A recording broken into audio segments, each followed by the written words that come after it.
We're live. I should have done the countdown. Oh well, a little late for that. Okay, I'm gonna change the colors.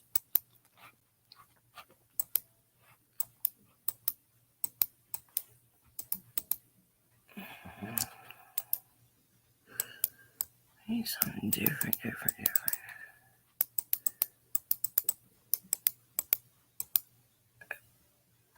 I don't know.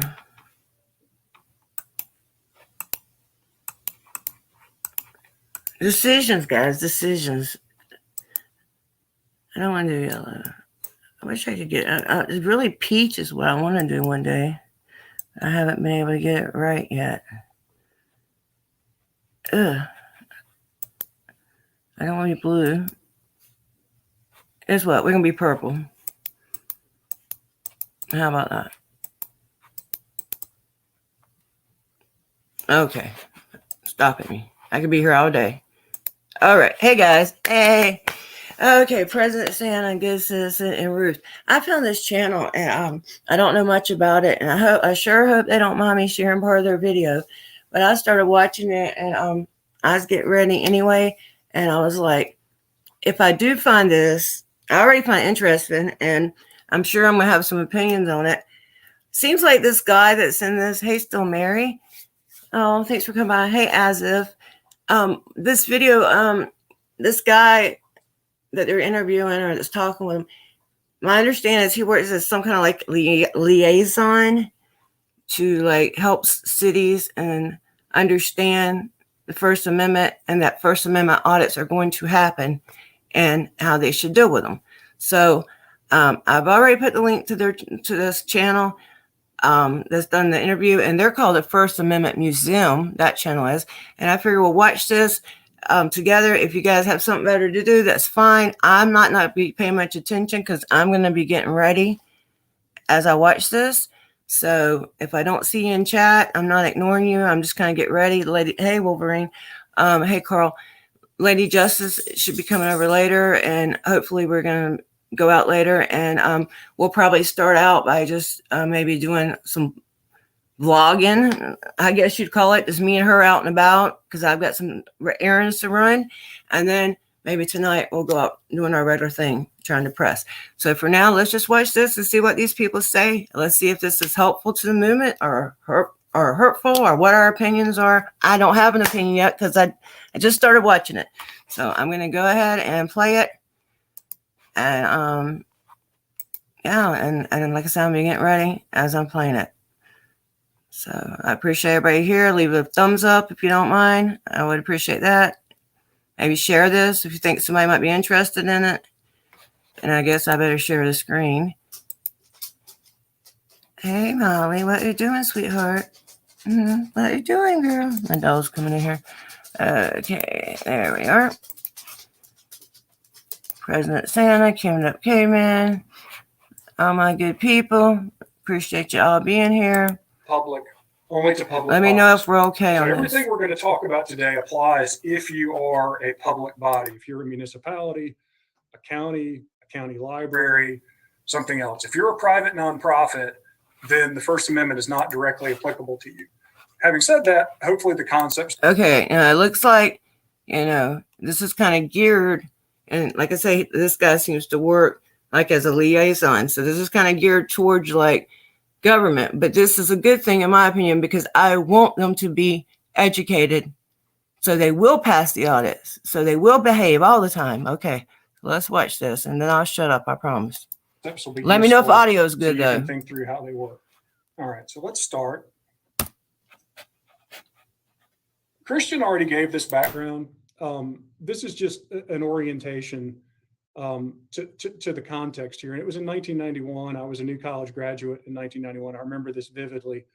When George Holliday captured the video of Rodney King's encounter with the LAPD. It's interesting, the context here, which is that George Holliday, as I understand it from the history, was standing on his balcony with your old school, large, bulky camcorder. And so it was unusual in that day and age. Think of the battery life on a camcorder, think of the weight. You didn't have this everywhere. So it was an unusual event, and it captured national attention because this just wasn't the kind of thing that bystanders had traditionally captured on video. If you were of adult age at the time, you remember it consumed the national media for over a year, but from the initial event to the result in the trial to the unrest in Los Angeles after. The modern context, as Christian said, is everyone has a 4K high definition recording device in their pocket and can film pretty much anywhere they go. So the scope of the right has become much more important and relevant to public and private entities in today's world. The legal issue is this: is recording speech? Because the First Amendment says that Congress shall make no law abridging the freedom of speech or of the press. And there is an argument, which we'll talk about in a moment, that the act of recording is conduct. It's not expressive speech, and therefore it's not entitled to First Amendment protections. This question was asked, however, primarily in what we call bystander videos. This is one of the important political points that I want to emphasize that I mentioned in the preface. A bystander video is footage captured by an uninvolved bystander of an encounter between the police and a suspect. So this would be the Rodney King example, the George Floyd example. These are examples in which there is a freestanding encounter between a police officer, a member of the public, and another member of the public, a bystander, captures that video.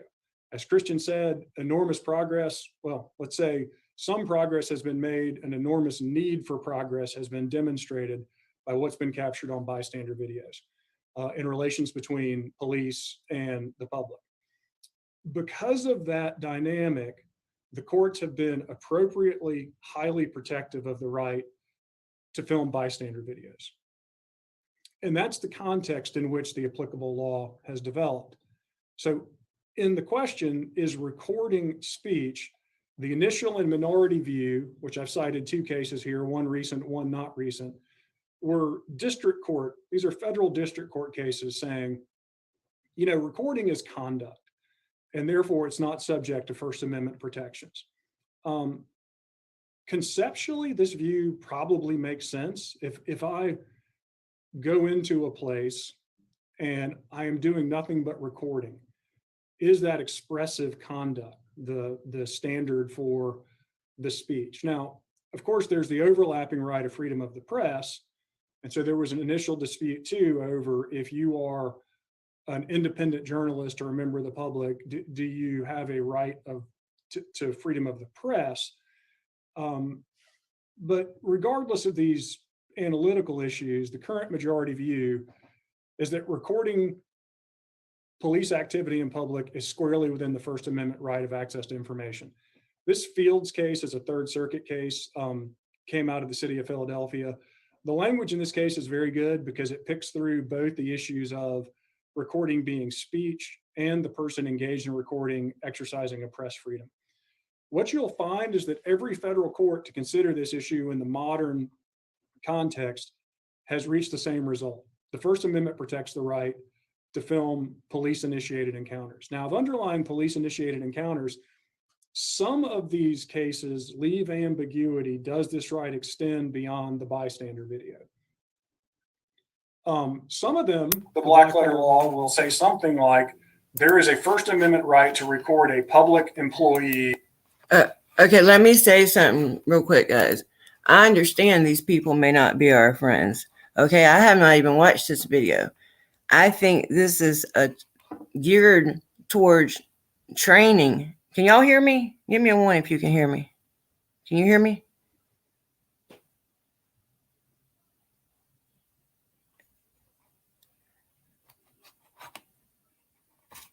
Can you guys hear me?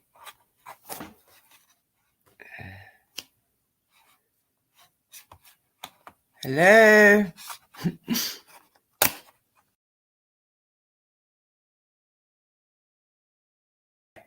Okay, good. Okay, but that's when we're watching this. Hey, Black National, that we're watching this to see what they're doing. And I'm hoping that they're using this as training, but they could be telling people something, you know, how to skirt around our training. I mean, by this training, I don't know, but that's why we're going to check it out and go and judge it accordingly. Okay. So, and Patricia, even if they pass House Bill 11, I haven't read House Bill 11, but I read the one in Oklahoma that they did pass. And with it, you must have intent to harass, or so that I can see more arrest happening, but I don't see it holding up. And yeah, arrests are bad enough because they cost time, money, and aggravation and from being in jail. It's not easy going to jail. It's cold in there. Okay. It's freezing there.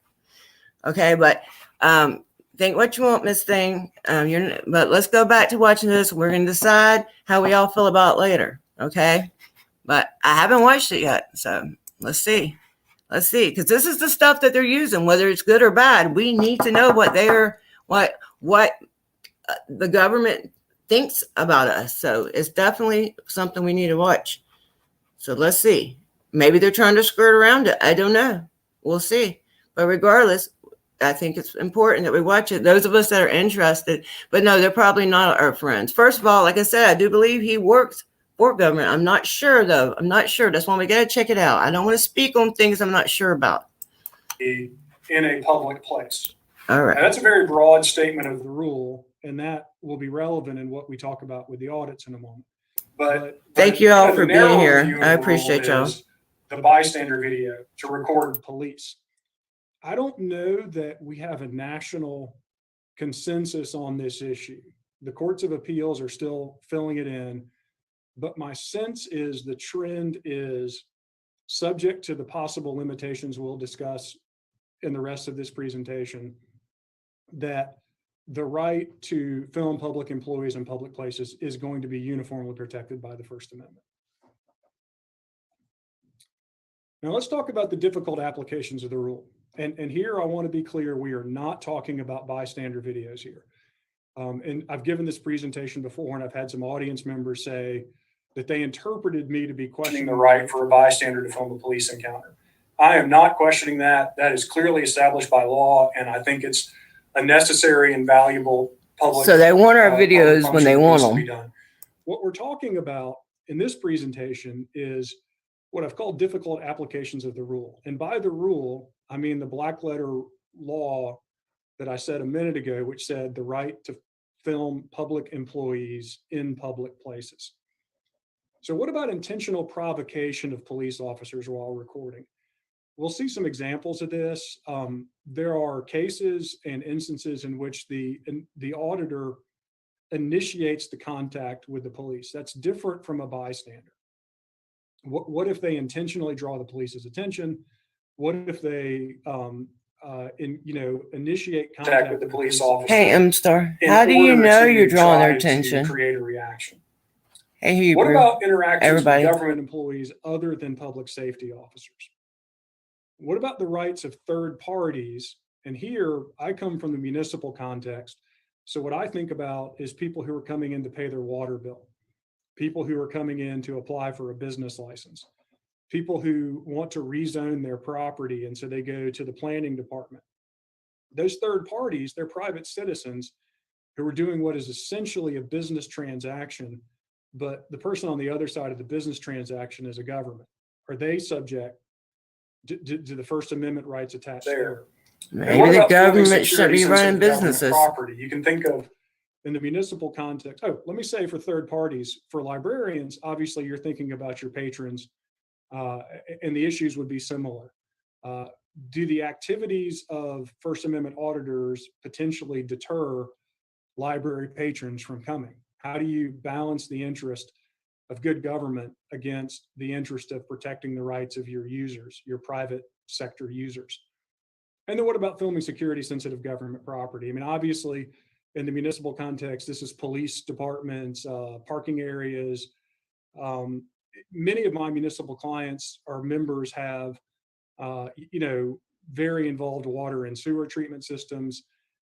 After 9/11, there was a wave of laws that were passed to protect the public water supply, the public electricity grid. And so we have legitimate security interest if someone comes and films those installations owned by a municipality. So those are the questions we're going to try to explore. And Christian's already said this, but my slide here is what the First Amendment audit is. It's a social movement that its practitioners consider activism, citizen journalism. I've mentioned the two main classes already, which are auditor-initiated contact with the police and auditor-initiated intrusion into public buildings. And I note here that both are designed to provoke a response. The end product here Intrusion is a video to be posted to social media to be shared.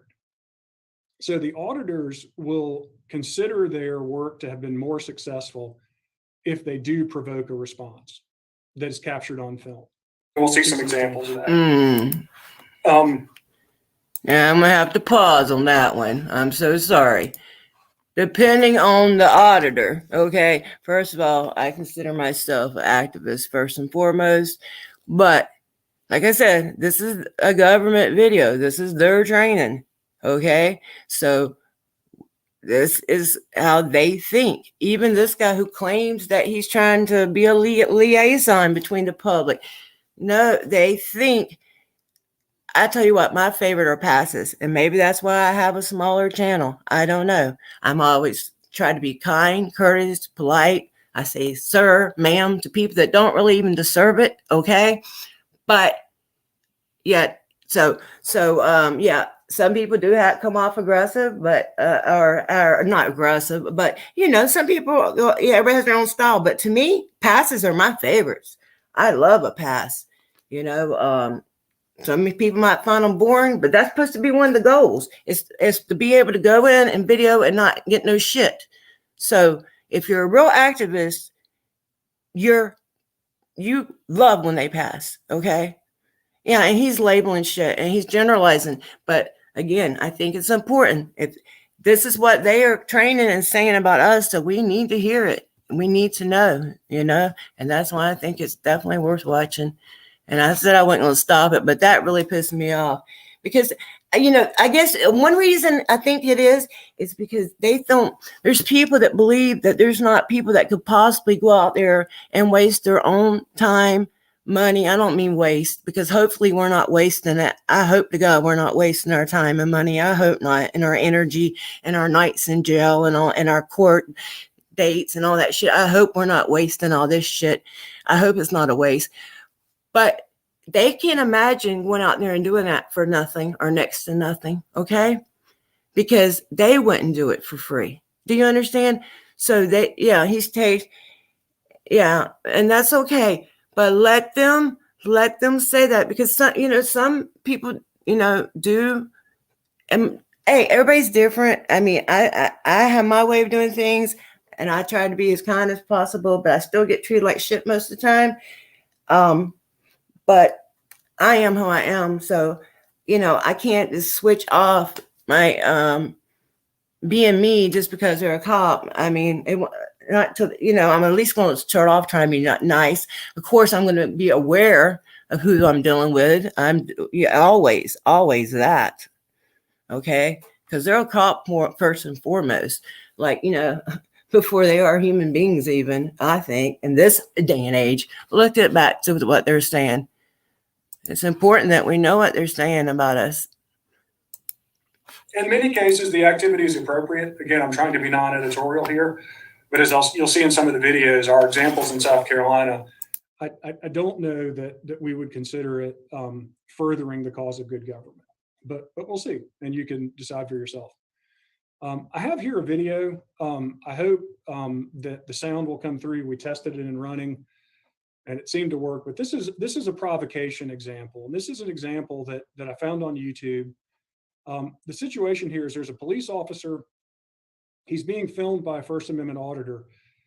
Many police departments have secure staging areas, like a lot of my member municipalities have secure staging areas, where if a witness or a victim is brought in, they can be delivered to a rear entrance or to a sheltered entrance. This is a small police department that doesn't have a secure entrance. And the person who's being brought in is a victim of domestic violence. She's there to make a statement about the domestic violence. The police officer you'll see is trying to screen her from view so that the auditor doesn't capture her identity on video. I would you take her in the back. And so I'll just let you watch the interaction between the police officer and the filmer. Christian or Deborah, if you'll let me know, I don't know if I need to adjust my volume but if the sound works, then that'd be great. You know, what's your name and badge number?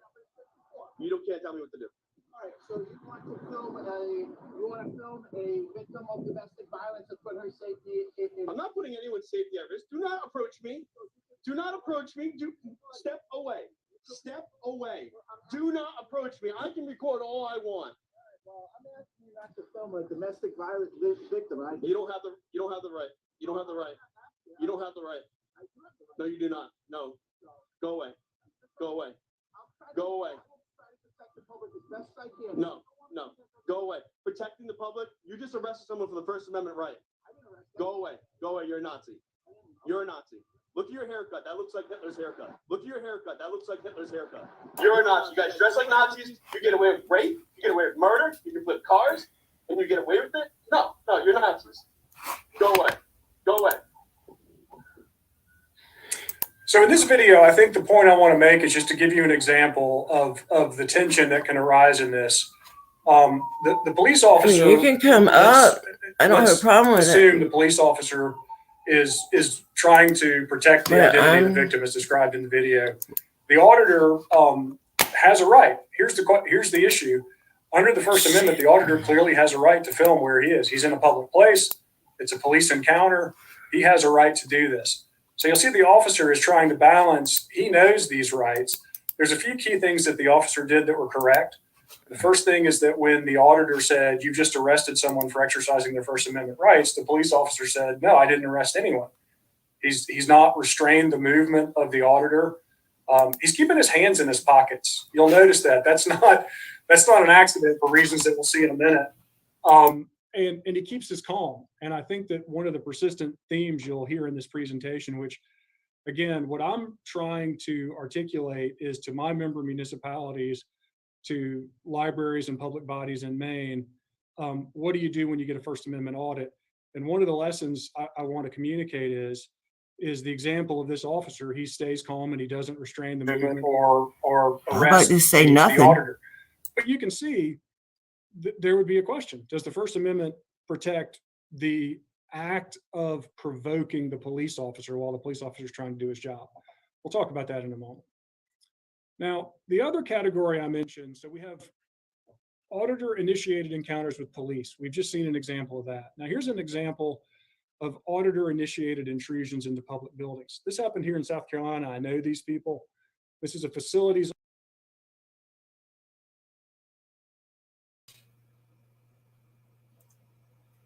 Hello.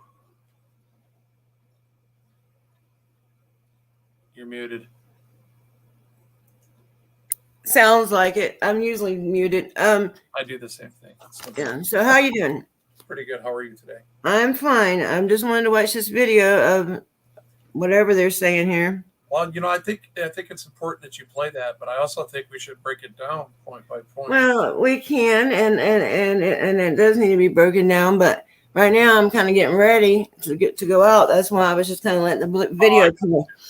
Well, yeah, I want to remind every auditor out here, man, this is my specialty, guys. And when I articulate to these police officers the reason and the power that gives us, so there's a public quorum to the sidewalk when you got a protest going on, okay? And that, if you looked at my Secretary of State,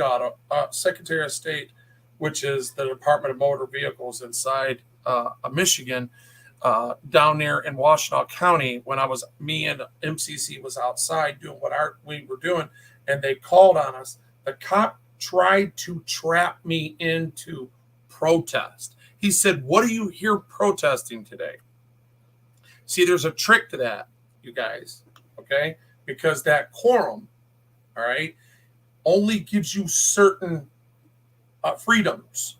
There's some rules to that. There's some exceptions where you could be in protest. When you're protesting. Okay, I understand what you're saying. So the sidewalk, which would be all the way out to the street, which is a football field away from where I'm at, would be the proper place for protest.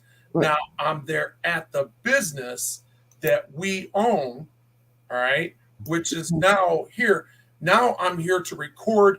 And if anybody tells me that I can't, I will redress you, because redress is the most powerful element inside the First Amendment. All 5 elements. That is the most powerful one. You cannot stop me. You cannot. I like what Carl says here. I don't like what he says, provocation. I don't see how this guy provocated him at all. So let's watch the rest of this, because yeah, go ahead. See what else they got to say. Audit example, there's a group of people who are gathering outside the Myrtle Beach City Hall. If you know South Carolina, you presumably know Myrtle Beach. They gather outside the Myrtle Beach City Hall. They go in. There's a receptionist on the 2nd floor. And I want you to note how they identify themselves to her, how she responds. She didn't know what a First Amendment audit was. And then at some point during the video, I want you to watch, there's a gentleman who joins the encounter. He's in a blue polo shirt. He's a city employee. He didn't know what a First Amendment audit was. And you'll notice that when he comes in, he's filming the auditor's back. And at one point he moves the camera stick of one of the auditors to the side. So I just want to show this as a context of what our municipalities have encountered from First Amendment auditors.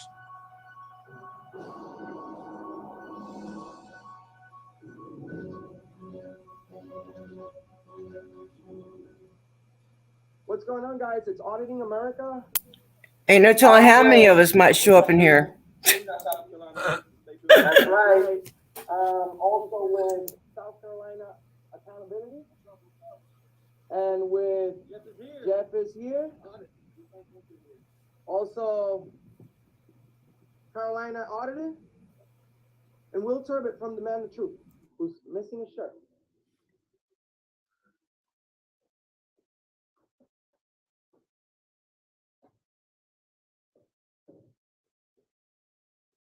Hi, how's it going?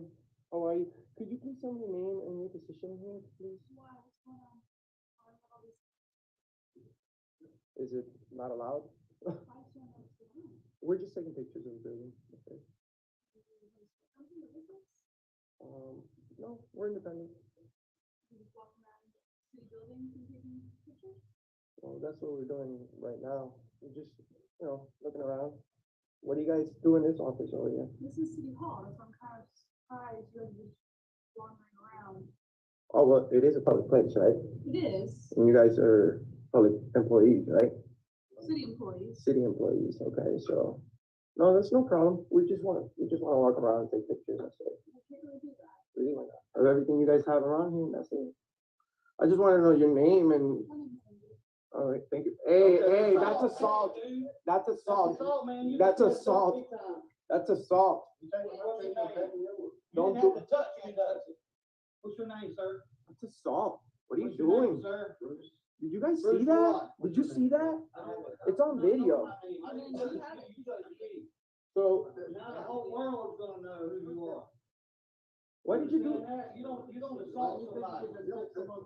I thought he took your I phone. didn't touch you, you touched me. You don't have no expectation of privacy and trust.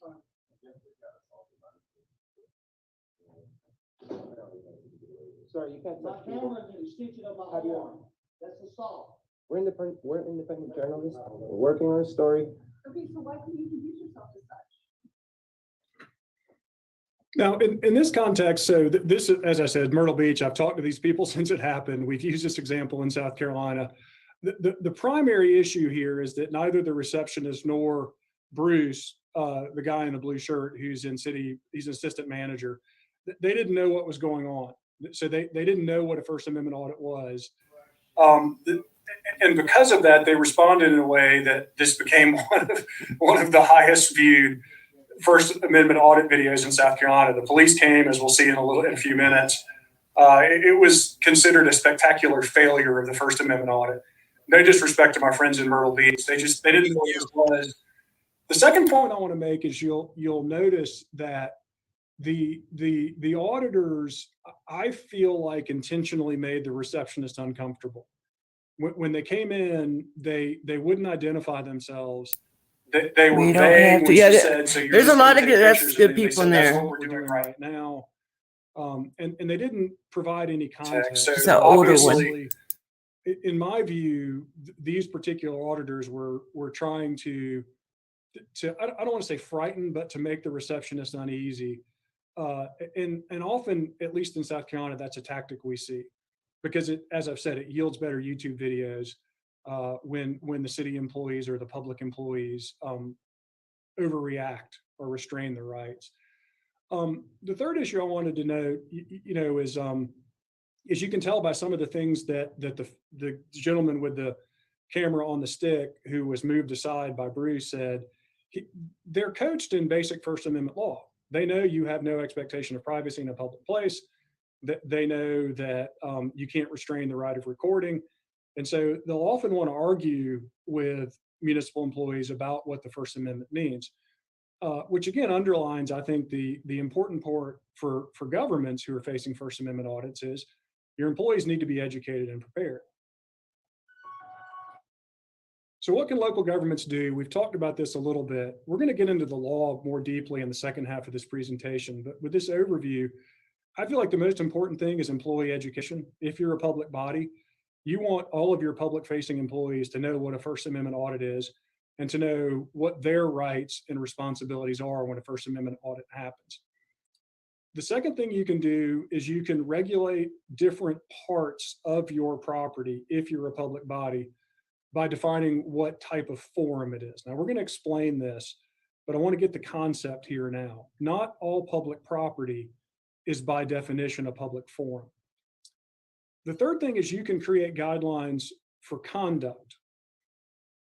You can have content and viewpoint neutral regulations of time, place, and manner and related conduct that are compatible with the First Amendment. We're going to explore that more as well. And then the fourth thing is, if you do adopt guidelines, either forum guidelines or conduct guidelines or both, you need to make sure they're transparent to the public and known by your employees. That's an overview. Let's talk about facilities regulation. Under the First Amendment, there are three types of forums.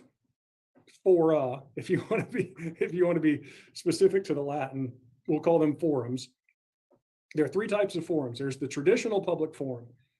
These are streets, sidewalks, common areas inside and outside public buildings. These are the areas in which the public traditionally has had a right to gather, to speak, to assemble, to exercise their First Amendment rights. Interestingly enough, the word itself, forum, comes from the Latin, which referred to, in Roman government, the forum was where citizens went to address their grievances to the government. So it's built into the very concept of the word. This is the public gathering place that is necessary for a democracy. It's necessary for representative government. Then there are what are called designated or limited public forums. There are minor differences between those terms, but for these purposes, we'll call them the same. These are areas that are public forums only at certain times or for certain purposes. The most obvious example for my municipal members is a council room. If you have a council meeting in your council room, if your governing body gathers and they have a meeting, then for the duration of that meeting, that is a public forum. But if it's 9:30 on a Tuesday morning, no council business is going on, that area is not open to the public. So the idea is it's sometimes a public forum, sometimes not. And the third category of forums are non-public forums. These are private offices, secure locations, other areas that the public, even though it's public property, the public doesn't have routine access to. Let me give you, I'll go back a slide. A really good example of a non-public forum, if you're struggling to think of an example, is a police interrogation room. Police interrogation room is clearly public property. The government owns it. It's being used for a governmental purpose. It is not a public forum. You have no right to access the police interrogation room. So then you have these borderline cases that are not quite as clear as a police interrogation room or a public square. These are private offices, secure locations, hallways, stairwells, things like this in your building. Are those non-public forums or not? And what's the significance? So here's a recent Supreme Court case that gives you the standards. In a traditional public forum, you may impose only reasonable time, place, and manner restrictions. Restrictions cannot be based on content and they cannot be based on viewpoint. Now, if you've worked with the First Amendment before, you know the distinction. Content would be a rule that says you can't talk about politics. You can't talk about religion. That's a content regulation. A viewpoint regulation is you can talk about politics as long as you support the Republicans or the Democrats or whatever. I'm just trying to use a neutral example here. And in a public forum, you cannot regulate based on content or based on viewpoint. Wide open forum. Clearly, in terms of First Amendment audits in a public forum, the assumption would be that you can, that you basically have unrestricted rights in those forums. The same rules apply in designated or limited public forums when they are open for that purpose. So in your council chambers, during a meeting, it's a public forum. Very possible, M-Star, but we need to know what they're saying about us. This week, a member municipality who the county branch of the Republican Party decided that they would start recording and live streaming council meetings unofficially. And the question from the local attorney was, can they record and live stream the meeting? The answer to that is yes. That's a limited or designated public forum. During the time the meeting is going on, they have a right to do that. So what rules can you put on them? We'll talk about that. They do have a right to film and live stream the council meeting. It's a designated public forum. In a non-public forum, the government has much more flexibility. You may reserve such forum for its intended purposes, communicative or otherwise, as long as the speech regulation is reasonable and is not an effort to suppress expression. So the point here is for governments is that when you're dealing with non-public forums, you have more rights. How does that play out in terms of actual regulation? Here's just a statement of the black letter law. This is a 14-year-old case from the United States Supreme Court. If you permit speech in a non-public forum, you can exclude speakers on the basis of the subject matter, as long as they're viewpoint neutral and reasonable. So again, the point I want to make without getting too technical is if it is a non-public forum, you have greater rights. For municipal governments, I assume for libraries and other government buildings, essentially private work areas, these are personal offices, workstations, courtrooms, they can be marked and treated as non-public forums. And what I tell my member municipalities is, as a useful rule of thumb is, when you're asking about a location and trying to decide if it's a public forum or not, would you be required to allow traditional speech in the location? Could protesters gather in the employee's office to demonstrate? Now, the reason this is a useful rule of thumb is because if you have There they go, protest permits and someone says, we want to have an assembly on the courthouse steps, at the base of the Washington Monument, in a public park, on the streets, you essentially have to allow that because those are public forums that are protected for expressive conduct and assembly. Would you have to allow that same protest or demonstration to happen in a private work area, in the chief financial officer's office, in a workstation copy room? If the answer to that is no, then that should create the implication that's probably a non-public forum. It can be set aside for a particular purpose. What the operative word in his sentence was can you restrict protest. First Amendment auditors in these property areas and non-public forums to protect the privacy rights of citizens, to prevent disruption of government business and public safety? We'll talk more about this, but the point here is that when you're thinking about your public facilities, Where are privacy ask rights for yourself which citizens? parts of this facility are accessible to the public for communicative purposes. We allow recording there, subject only to conduct rules, which we'll talk about. But are there areas that we want to restrict as non-public? If you go back to the Myrtle Beach example that we gave, clearly talking to the receptionist, that is clearly, in my mind, a public forum. They had a right to be there. That's the reception area at City Hall. Did they have the right to wander the halls, go in stairways, go into private offices? Well, the answer to that is it depends on, do they have rules? We'll explore that in another video that we have. One thing you'll often see, here's another video, is that municipal employees don't know the difference between public property and a public forum. This is an education question. This is the same encounter in Myrtle Beach. That's an hour-long video. I've excerpted out some parts of it. What I want you to see here is the police officer talking to the auditor is trying to articulate the forum concept, but he doesn't know the three types of forums. He's using the term private property instead of non-public At forum. least he didn't lie when he said cops don't know what they're talking about. I think of the importance of Yep, employees knowing basic concepts here. All right, so why you guys telling us to leave? Okay, which is public property. Yeah, there's barely any audio to that. Okay, who funds the city? The city of Myrtle Beach owns this property. This is not like a park. This is not like a roadway. It's a publicly accessible area, and we have freedom of the press, right? So That's probably on his end too. well, I'm acting as press right now, yeah. It's the way the video was made. They They're didn't not the owner. have the audio loud enough. When they Well, did this presentation or whatever it was, the StreamYards, whatever they did here. Yeah, that's why I was saying it's in his. Even the closed captions not picking up all of it. But this is not private. This is not private. This is private.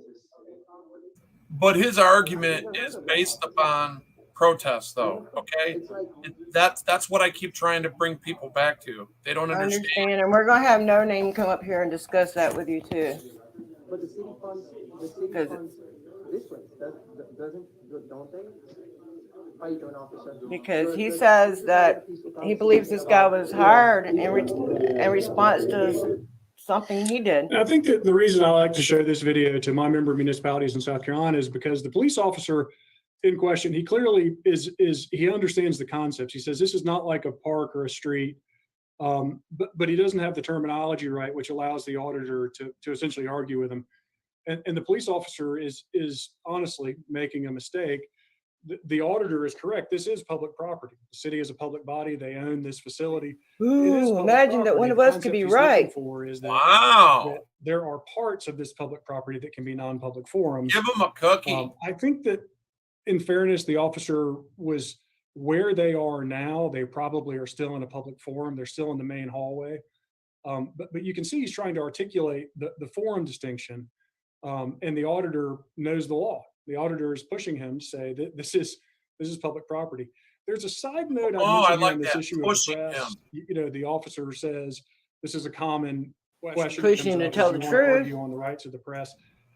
That's why we're there to redress, because of that very issue not going to right there. sustain an argument based on Police should never someone talk is to us not at a all member of the if we're press. lawful. I think with the rise of social media, citizen journalism, activism, et cetera, the idea of you have to be a member of the traditional press is not going to win. I think it's a much more, if you're trying to strike the balance between your ability to do your job as a government and the public's right to know what the government is doing, it's probably much better to focus on the forum issues and the conduct issues than it is to distinguish Exactly, between who's press M-Star. and who's not press.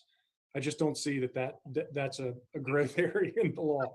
The definition of press is expanding all the time. What's up, Amy?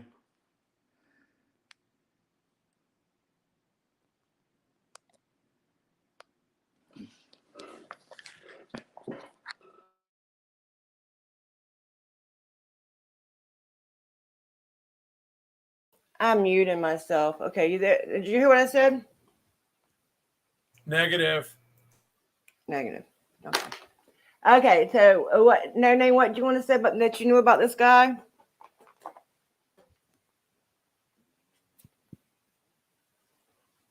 No name. You're muted. Did you want to say something now, or you want me to finish playing it and then you want to talk? Okay. No name, you are muted. Okay, so we'll go back to the video. If you want to say something, just unmute. We're not, this doesn't have that much longer anyway. Yeah, go ahead and play it. Let's just finish Yeah, it. and then- Okay, so that's facilities And then we'll let regulations. no name We'll talk. come back to We'll rules redress and how it. you do that. Yeah. For now, I think the We'll high level redress it. concept I want to get Hey, everybody in is that there are chat. different types of forums. Let's get rid of that different one rules thing. It can doesn't apply look in good. forums. Somebody, please. Conduct Okay. regulation. You can impose content neutral regulations on time, place, and manner of speech, even in public forums, as long as they're content and viewpoint neutral. They can require generally applicable standards. Let me explain that a little bit more. If you go to a council meeting, that's a public forum. But the council meeting can say, when you address the council, you have no more than 3 minutes. It must relate to city business. You must be a city resident. There are these types of rules that work in a city council meeting. The same kind of conduct rules can be applied. The most obvious conduct rule is that the act of recording, which is protected speech, cannot disrupt municipal operations. That's a content and viewpoint neutral rule. You should probably enforce that with some leniency, because any audit is going to arguably disrupt municipal functions. Yeah, he's definitely a talking We'll weenie. talk about ways that you can make that. Yeah, he's wrong. He's wrong with that. you And we can make that lost you. enforceable. Hey, Spunkfish, how you doing? Special cases, third parties. We lost you. No name. We talked about this in the introduction. What Yeah, about I people couldn't who hear. are, Oh, is who your are checking voice books not out of your working, honey? Or library? are you sick? What about people who are paying their water bill at the water counter? You can The come back. general I heard speaker him. rule, and He you heard this in unmuted one of the and I heard videos. his I He said, unmuted. it is I heard him legal for to a video record second. private citizen Yeah. I don't know. if they don't have He's a welcome reasonable back, expectation though. of He was just privacy moving in the stuff area around. where they are. Yeah, but he's And- saying and, he's you having a know, problem with his the familiar voice or concept something. here is when you're He's in a back. public place, you I don't have an think. Show me your expectation face. of No name. privacy. I see you. You can be seen in public. I'll note that under Okay. state laws, Okay. I see you. the state Cut laws off. are, this is true in South Carolina, this is true in other states I've looked at. Restrictions on audio recording of third parties are much more prevalent than restrictions on video. Okay. No name. Can you hear us now? Yeah, I can hear you. I don't know what's going on with the other phone. The other phone didn't want to work. It was working. I Yeah, don't know. that was loud. Super Yeah, loud. man, turn your audio down, bro. Yeah, that was super You're loud. so loud, you're distorting. You're freaking. Hang on a Hey, sec. at least it's okay. At least we can hear you now. You could be like me, sitting there talking about, can y'all hear me? Can y'all hear me? You can Yes, whisper in that mic you're talking in and still blow Mhm. people's eardrums out. Yeah, that was a good one. How's He's it got now? now. That's way better. Thank you, No Name. Okay. Okay, so now what did you want to say about this dude here? Except for Um, I think like that's the guy that shut me down basically. Probably like after all my arrests in Myrtle Beach, I was going out nightly filming Myrtle Beach. Like, I mean, if I could get them like 3 times a night or all day long, I would be doing it. And ultimately, getting arrested, my car's towed many times. Like, I got arrested twice in one night by Myrtle Beach police for filming. so The basically, second time was when I went out and I told everybody I was out, and then they pulled up behind my car, my friend's driveway. They asked me to get out of the car. I got out of the car, and they tried to put me back into custody. And then I think all of YouTube knows the story. I took off on the police. I ran down the street.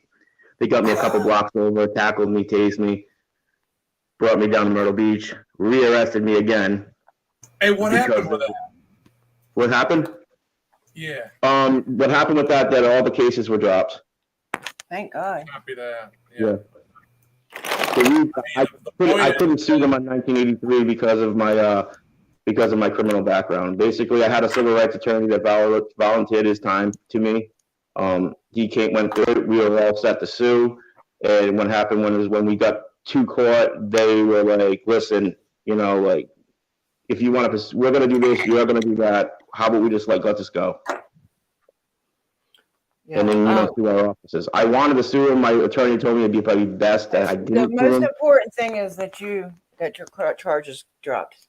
Yeah. Okay. Yeah, that is. First and foremost, that's most important. If we can sue after that, fine. Yeah. But if not, the most important thing is that you're not in jail. Okay, so this Right. guy, I had not watched this video. I didn't know. I mean, knew he worked for that the city had brought him in, but I think it's important that we see.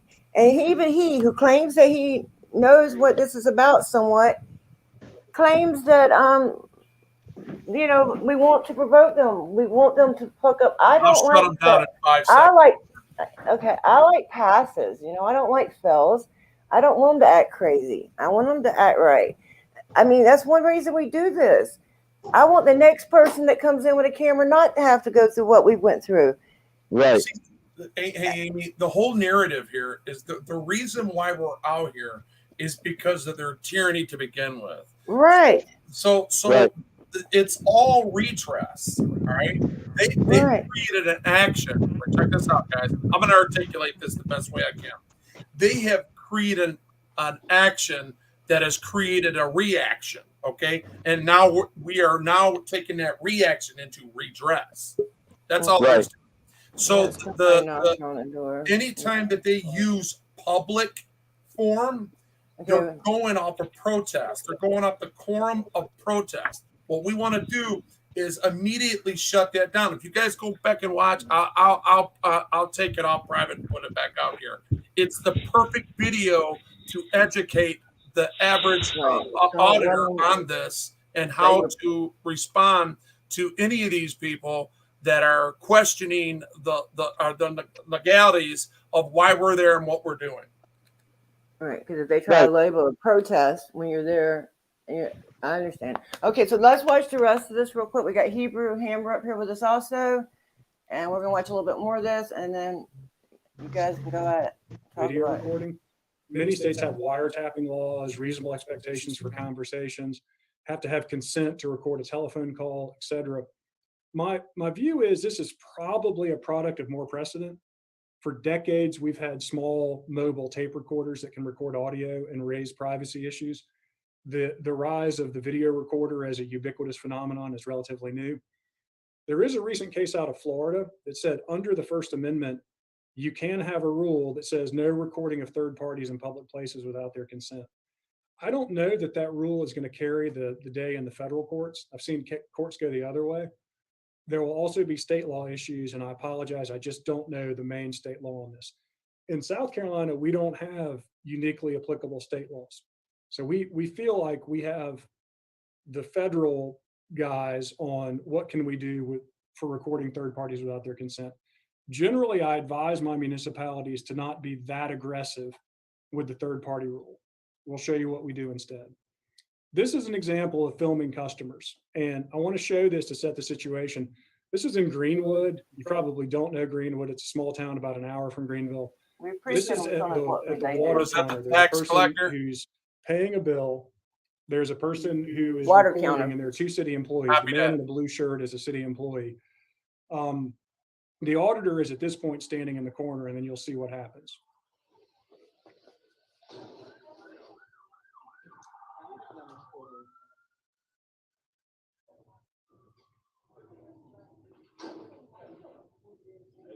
Good, you?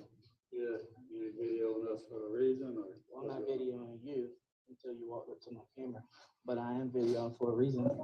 Okay, can I ask you why? Just because we have customers in here, I understand. I don't answer questions. What's your name? Wayne Bartley. Wayne Bartley, nice to meet you. Yes, sir. What's your name? Don't have one. You can refer to me as good citizen. Okay. All right. Thank you. Mm-hmm.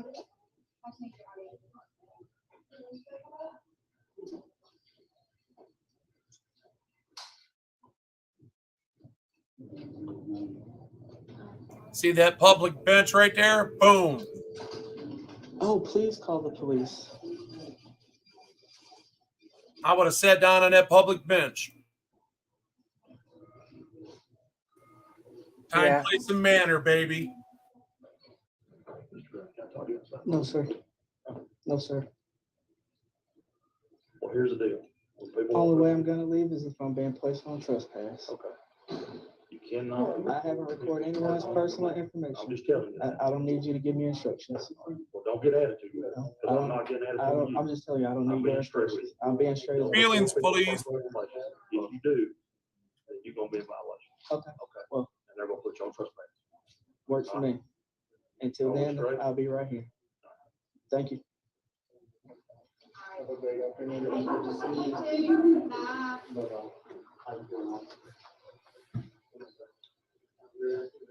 Y'all get some rules posted.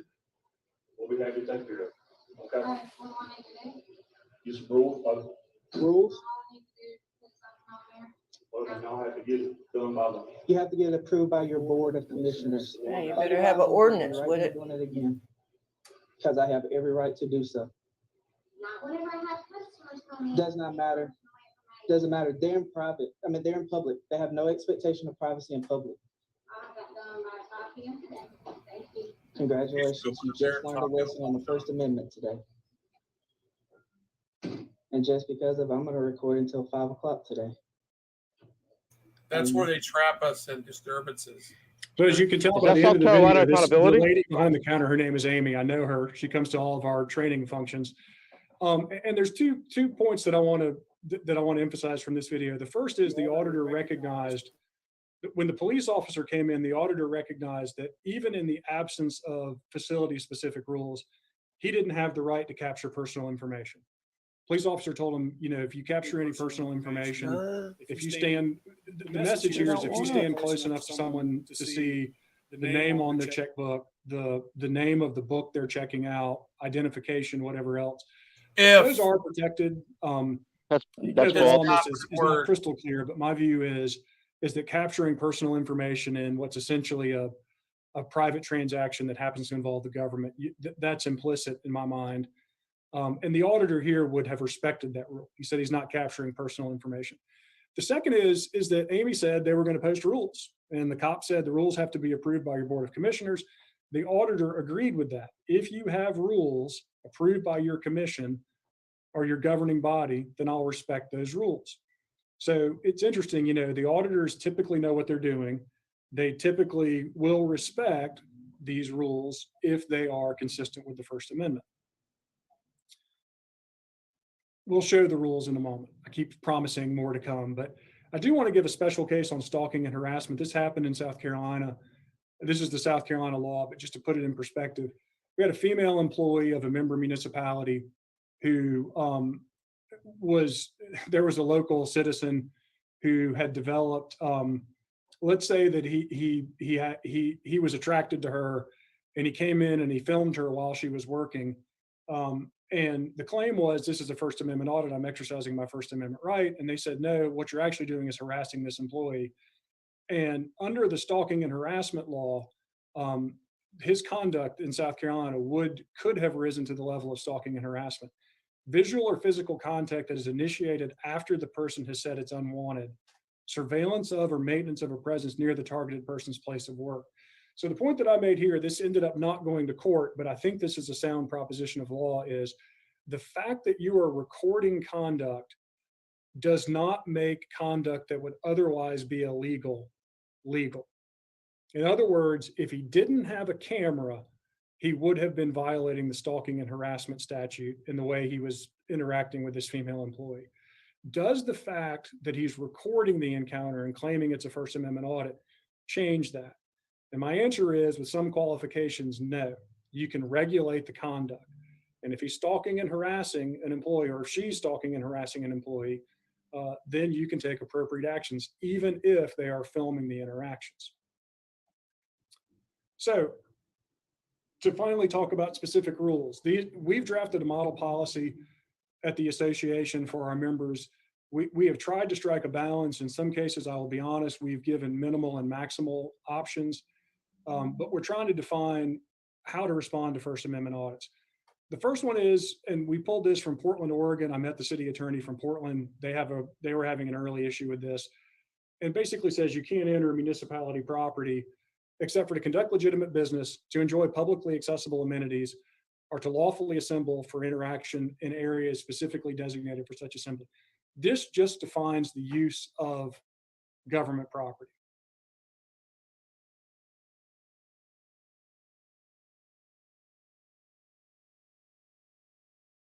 What is defined under legitimate? What is defined under legitimate business? Okay. Are they overseeing the purpose? Did they forget? You can adapt this to your own purposes. May I, Amy? Can you hear me? Yeah, I can hear you. Okay, if we'll pause just for a second, Yes, go ahead. I'll try to do this in about 30 seconds. What I want to start off with is familiarization with the National Defense Authorization Act, implemented to circumvent the Constitution. Now, this person's interpretation of law. Law is subject to interpretation. Constitutional amendments are absolute. Okay, so again, what we're looking at in the classification of character, what this person is trying to do is classify one's character. Now, you have the right to protest at any time as long as you conduct yourselves with the 5 W's: who, what, when, where, and why. Okay. Now, my question to anybody on the panel, have you taken an oath of office? Has anybody here ever taken an oath of office? No. Can you guys hear me? Okay. No. Yeah, we got a lot of background noise. Yeah, I'm on the sidewalk. Hang on. Okay, with that being established, nobody has taken an oath of office. I have. In that oath of office, you're giving up certain rights. And one of those rights is the expectation of privacy when operating in official capacity, meaning that once you break the threshold of the Castle Doctrine applies to your house, your place of business, and your vehicle. Okay. Once you cross that threshold and you leave where the Castle Doctrine is protected, you have zero expectation of privacy. Now, a protest can be initialized at any moment, and it can be done in any capacity at any time or place except a sally port. Okay, that's written and codified into continental law. It's in the Constitution. A sally port cannot be a place of protest. Okay, which means you have a public building and you're filing a grievance. You're filing, let's say, for example, a grievance against bad behavior on a cop, filing a complaint. Okay, you walk up and you file the complaint and they tell you to leave, and you decide, no, I'm going to readdress my grievances and I'm going to do it through the proper channels. Now, that could be done on the steps, that could be done inside the building, but it cannot be done in the threshold of the building. That is considered a sally port. So you can protest anywhere you like. If you have an agendized quorum, like a county commission meeting, and you have an agenda that's been portrayed in public file, it's announced, you have a calendar date, a person can go in there. You do not have to be a citizen of that county, that state. You just have to be a citizen of the United States. I can, example, reside in Miami and decide to get on a plane and go to Los Angeles and protest a local government ordinance. Real quickly, can I interrupt you for 1 second, Hebrew? Sure. That man Please. said, if you go to a city council member, you have to meet and you have to be a citizen in that city. That's a lie. That's incorrect. That's what That I is a thought. lie. That is incorrect. Okay, Why? Because when I was, all right, so I'll tell you how it's a lie. When I was a county commissioner, we had investors come into the county that resided in other states, and they petitioned to have ordinances amended to allow their businesses to come in. Okay, so you have the right to redress your grievances. The most important thing in the aspect of law, when you're dealing with a law aspect, you're in a judge's chamber, state attorney, private attorney. When you're dealing with the law, the most effective route is challenging jurisdiction. You have to know how to challenge the jurisdiction. Okay? And it can be done in several forms. It's very important.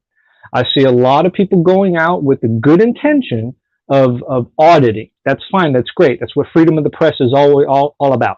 That's the actual Hebrew writing in Hebrew law, is to challenge a jurisdiction through auditing. Okay, meaning you go to the government, you don't like what they have to say, you challenge their jurisdiction and tell them, no, that's not what we want. The people decide what we want. Now, thank God we live in a constitutional republic and not a democracy. We need to get that out of our heads. There's no such thing as a democracy. It is a fantasy. We live in a constitutional republic that guarantees our rights. Okay, so what we're looking at, National Defense Authorization Act. It was the worst thing that ever happened to America when in accordance to law, because it circumvents and it allows the government to portray you as a domestic terrorist. Amy, I've been saying this for 2 months now since the public service announcement came out through West Palm Beach. They're trying to paint people with a camera as a domestic terrorist. But they have to incrementally phase this in so it doesn't become overwhelming, where we're saturated and we decide to resort to the Second Amendment. It's slowly and incremental. It's the same thing that happened in 1933 under the Nuremberg Law effect. Not the Nuremberg trial, the Nuremberg Law effect. Same thing. So their messages that this guy is putting out is his interpretation of law. Right. It's not absolute, and it can be challenged. So what I recommend, now this is just my personal recommendation. Now what I recommend is, if you're going to go out in public with the idea of putting a camera and recording public officials, when they have an engagement with you, they're trying to entice you into a contract. Right then and there, the most valuable asset you have is to remain silent. They can call you all the names in the book. They can accuse you of everything under the sun. Remain silent. What are you doing here? Silence. What's your intention? Silence. Do you need help? Silence. Are you crazy? Silence. But see, I like that. But see, even as somebody, when I used to watch videos, I used to at least like the person to say something, because it's understandable. It's understandable. That builds content and views, right? That's understandable. No, it's ones that are quiet. I just know if I don't know. I don't want them to say. I don't know. When you just stand there and don't say nothing, it does make some people think, and there are mentally ill people out there that would just stand there and say nothing. So I don't know. It's up to each their own. You know what I'm saying? Understandable. Right. That's why I said it's a recommendation. Right. You don't owe anybody an explanation. I'm the same thing you just said. And the more quiet we can be, of course, always to our advantage. Understandable, because what it is, this is just my preference and my experience, right? Okay. So God forbid if I'm pulled over, the only thing you need to know about me is what's on my tag. You already know everything about me before you even talk. Yeah, you've already you know that I have a federal firearms license. You know I have a concealed weapons permit. You know I have a SOT stamp. You know all of that before you even have an engagement. Here's my driver's license and my insurance. Anything past that, remain silent. Yeah, definitely. Now let's talk about his. Can I ask a question? Is this guy teaching this to people? Is he a lawyer? No, I haven't heard if he's a lawyer or not. In the very beginning, he said his background, but I don't think he's a lawyer. He sounds like a consultant, in which the county or city will hire a third-party consultant to come in and teach. But see, this is all trickery. Look how their trick is teaching. They're not. If they were teaching the right way, I thought before I seen this, it could be a good thing. But then after I watched it, I'm like, this is trickery. He's when a public the right way. I know how to teach them how to handle audit. Do your job correctly and do it the same way you normally would, and don't act no different. It's easy. You don't need to break it down and all this shit. You just tell them, hey, people have these rights, and you just keep doing your job. And if they don't want to talk to you, don't keep messing with them. Hey, Toe for life. Hey, everybody. I want to elaborate on something else too. When somebody's talking about the silent treatment, remember this, guys. In the 5th Circuit and the 11th Circuit, they specifically set precedent.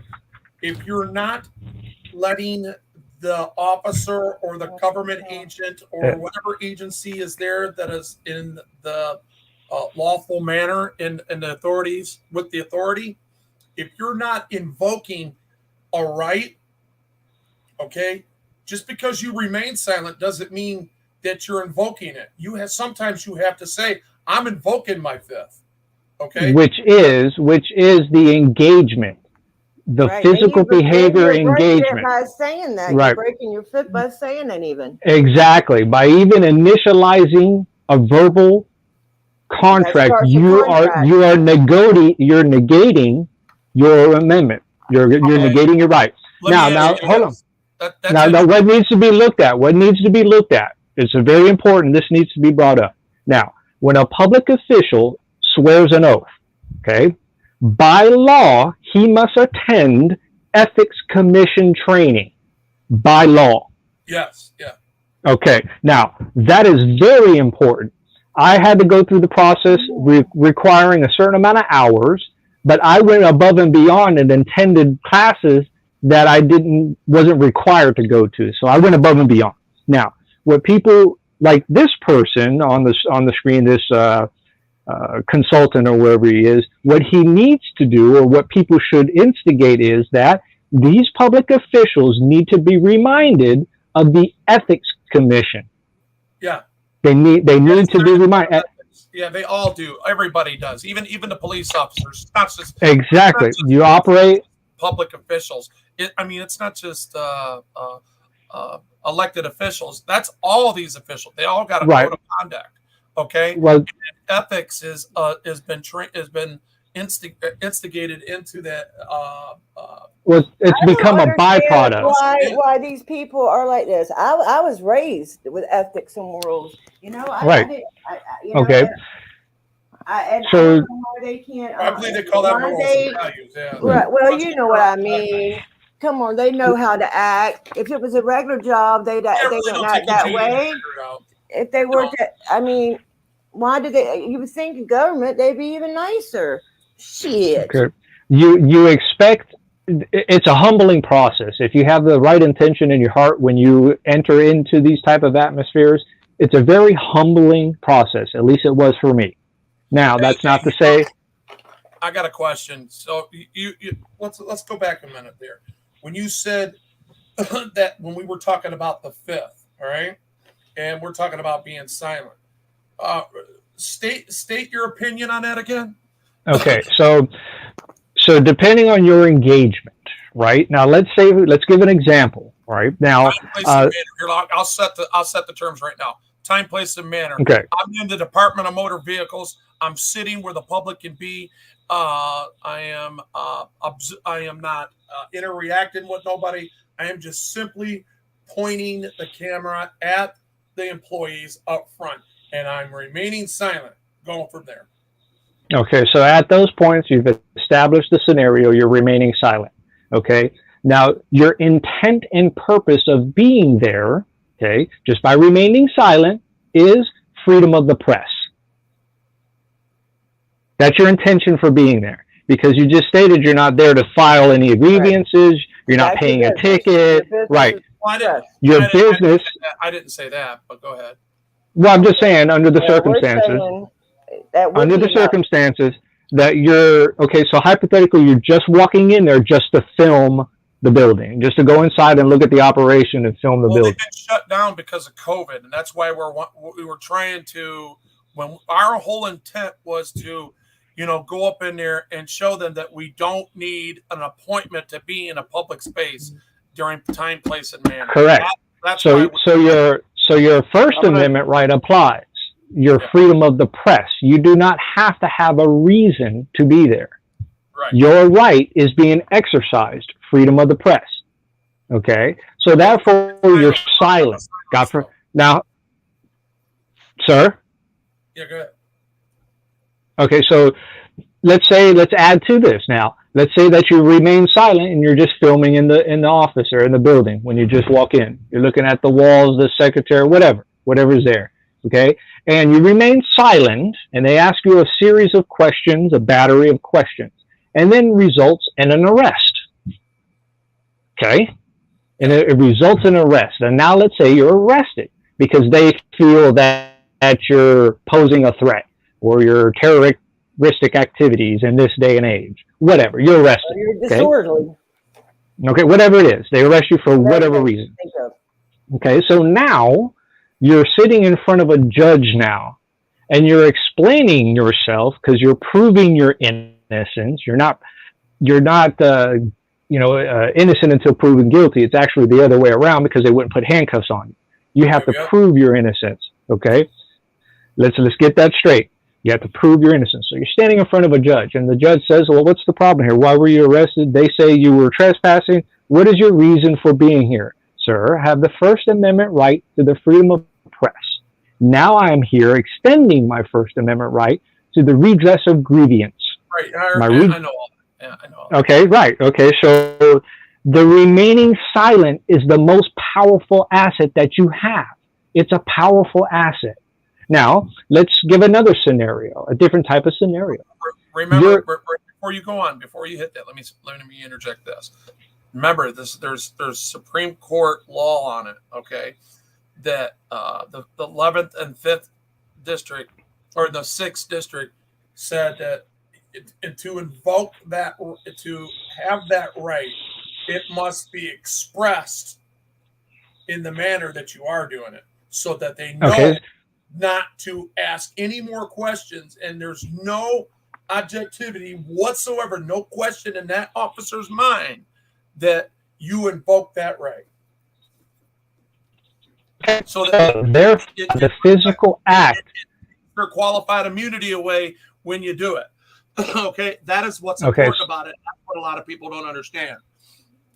The physical act of you holding a phone with a camera in that phone, the physical act is engaging in your First Amendment. Because remember this, by remaining silent, the physical act of you videotaping with a camera.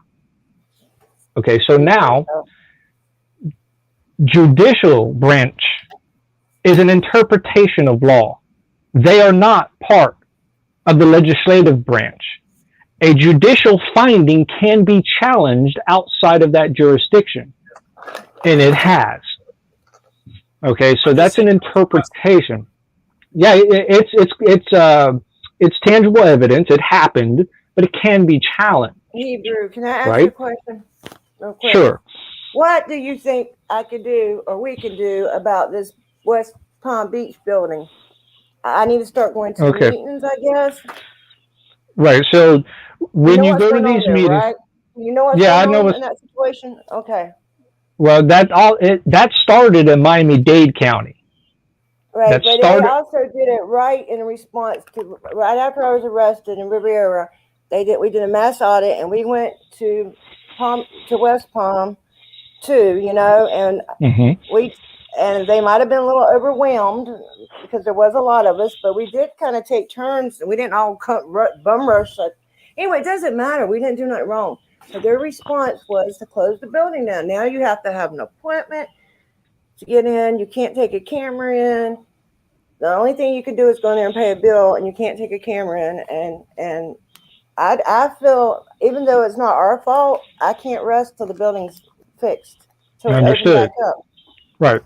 So what you have to look at is, but see, a rule that was issued by a county commission or a city council, a rule only applies during an agendized quorum. That is all. It is not, you have to look at it. It is not a county or city ordinance. Therefore, it is not law. How you challenge that jurisdiction is, unfortunately, you're going to have to hire an attorney to sue them into submission. What about the lady that's taken the trespass warning, Fiona? Is there anything she could do, you think? Trespass warnings? Yeah, she took it. She took a pay for warning that day. One day when her Amanda went there. I mean, she did it thinking that, if I take this paper, I can do something, Well, that just gives a tangible evidence that they breached the law. Exactly. So you need to turn that over to the attorney if one's required. If she has one, I don't know. I don't know what she's doing. I know I haven't talked to her. I need to. Well, has anybody here on the Pat or in the channel, in the panel or chat, has anybody ever represented themselves in a court session? I have. Okay. What was the outcome of that? Well, I mean, it was civil infractions. You know what I'm saying? Okay, so so I should rephrase that in a felonious atmosphere. I have been all the way up till pretrial. Okay. So depending on the severity, you can actually represent yourself in. I prefer doing it in a felonious trial versus civil. I'd rather hire somebody as part of a think tank to do it civilly if I'm suing somebody. But as far as a felonious, I would do it myself, and I have. I did an aggravated assault with a firearms case in Miami-Dade County. Yeah. So again, laws are subject to interpretation, right? Hey, I wanted to get back on that because there's a lot that we're missing in that. I mean, you articulated a few things. Now I need to articulate a couple things. So when we're talking about silence, okay. All right, here's the problem. This is a trap, y'all. Listen very close. Y'all that's out there with the cameras, you know what I'm talking about. If they start talking about creating a disturbance and everything that we're doing fits, if all somebody has to do is be upset, okay, even though it don't trump our rights, they have written infringements in their operating standard procedure in that cities, which is their ordinances. You know, that's what I call an operating standard procedure because it's not directive policy.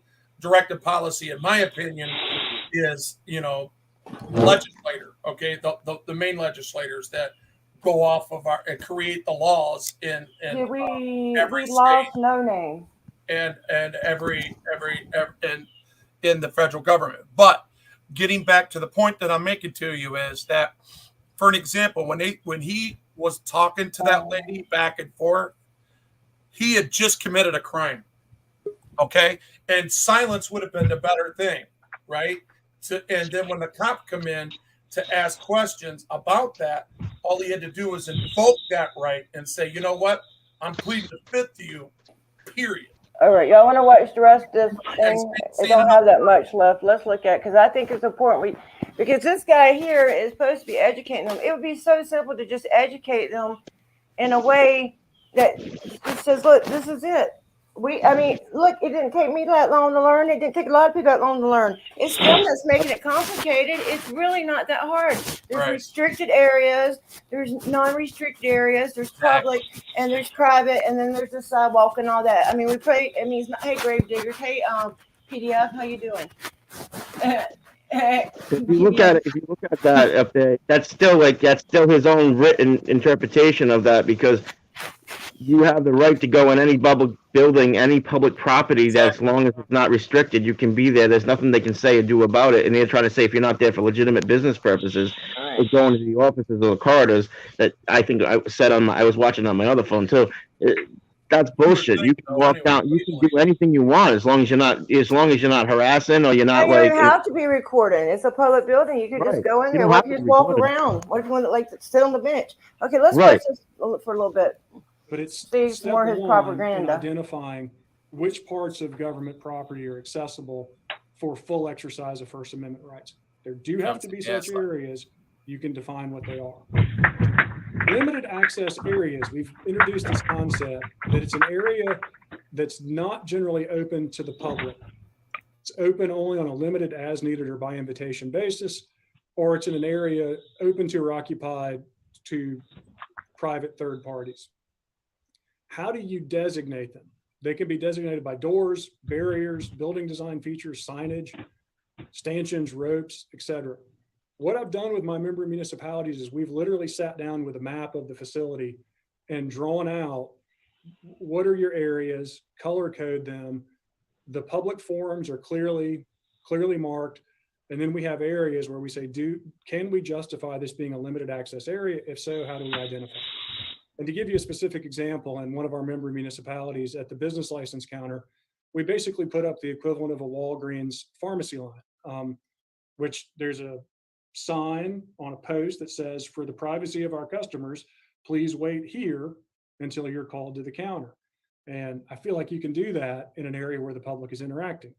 I think the auditor in the Greenwood example I showed would have respected that rule if you had said, stand behind this line and you have a right to film for as long as you want, because that's our designated public forum here. And there's a limited access area close to the counter. Then we've given who can access limited access areas. So obviously officials and employees of the government, private parties, but on a limited as needed or by invitation basis. Now, There's a bullet point here. You're This gonna is a make it so maximum much rule. harder I than it don't has to know be. that I would recommend that you adopt this, but there is a general rule that says you can't photograph, audio recorded, video recorded in limited access areas. I don't know that the federal courts would uniformly approve that rule. I've seen a split of opinion on this. My view is I would recommend that you save that for particularly sensitive areas, police stations, courtrooms, things like that, where there's a high sensitivity or high security areas. Clearly, in the introduction, I talked about what about water and sewer facilities? What about electrical substations? What about financial record rooms? You can prohibit, I think you could prohibit photography and audio recording there. I wouldn't do it for all limited access areas. Rules of conduct. So that's facilities regulation. Define the forums and mark them. Rules of conduct are don't engage in activity that disrupts the municipality, don't stalk, harass, threaten, or intimidate an employee. These are just general, I feel like fairly non-controversial rules of conduct. What about third parties? If you have a policy on third parties, clearly enforceable to have a rule that says no person shall photograph or record that allows capture of private, personal, confidential, sensitive, or privileged information. Perhaps, as I said in the Florida case, you could put a blanket prohibition on filming third parties without their consent. I don't know that. I don't think the court answer is clear on that yet. So I tend to stay with my members on what I know to be enforceable. And what about employee guidance? This may be the most important part of this whole thing. How do you deal with a First Amendment audit? Really, refrain from, first off, train your employees. Your employees need to know what to do. They need to know what a First Amendment audit is, what a public I forum think this is so and what they simple. can do. And generally speaking, they can't stop a First Amendment audit that's happening in a public or designated public forum. So we've put these employee guidelines to give our employees who have been trained some guidance. Try not to engage with the auditors. You can monitor them, but don't engage with them. If engagement is necessary, respond calmly without escalating the encounter. If you don't want to be photographed or recorded, then as an HR matter, we will allow you to go to a private area. We're looking from the perspective of the government. You're not required to answer questions or demands. So when the person comes in and says to you, what's your name, what's your position, what's in this room, you don't have to answer that. They have Really? to film your answer or non-answer, but you don't have to argue or explain yourself. And if there's a third party who's That's not true. I know. Why not? And why would they want to not identify themselves? I you mean, can invite that third party to go to a more secure. if I go there and I ask for their name, and I mean they work there, I'd like to know their first name and what they do. Yeah, they left their rights at the door the second they punched into work. Thank you. They trade in their rights for privileges. That's bullshit. That's not true. We the taxpayer And paid then this guy. and they're like, don't engage. I'm sorry. They're like, Yeah, no, engage. This guy.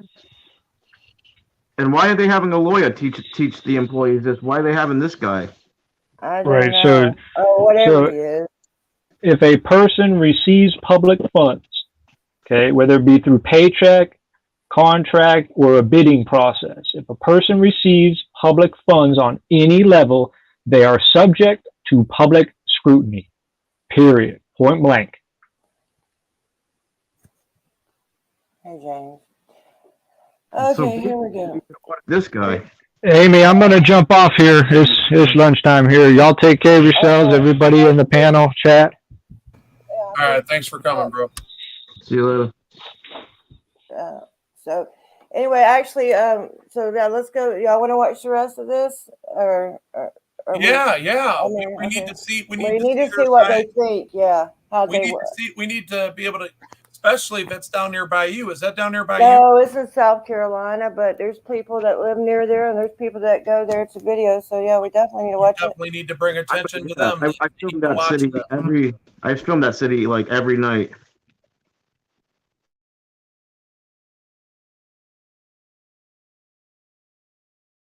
Your area.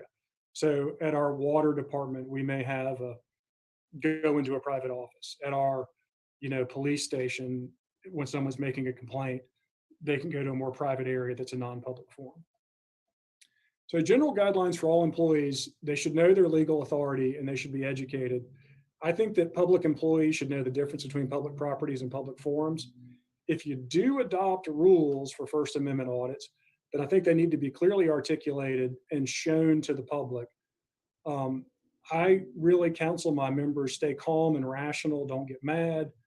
If they accuse you of having a haircut that looks like a Nazi, do what the police officer did and try to deflect or diffuse it. And remember, the end goal here for most of the auditors is to make an interesting and high hit YouTube video. And so with that in mind, try to deny them the right or the opportunity for something that would be interesting. Christian, that's my presentation. I feel like we have 5 minutes for questions. I hope that's enough.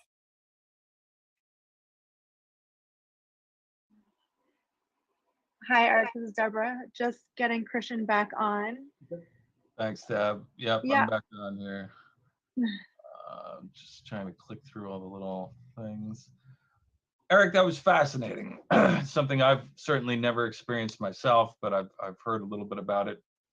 In fact, I really didn't know much about it at all until a lady from the state library here in Maine emailed us. It does say "Hey, he's you a know about lawyer. This thing that's happening. He is a and lawyer, We're it worried says. about it happening here in Maine, and no idea. So we said, Lawyer look into Eric it, so maybe we can do something. something. So I hope we have a lot of Maine librarians on the call today, and I hope if you Maine librarians Hey, didn't we're know hearing about a the First repeat, Amendment Amy. Museum, you do now, and you'll check out our resources mute. online or come visit us in person. We have some questions here for you.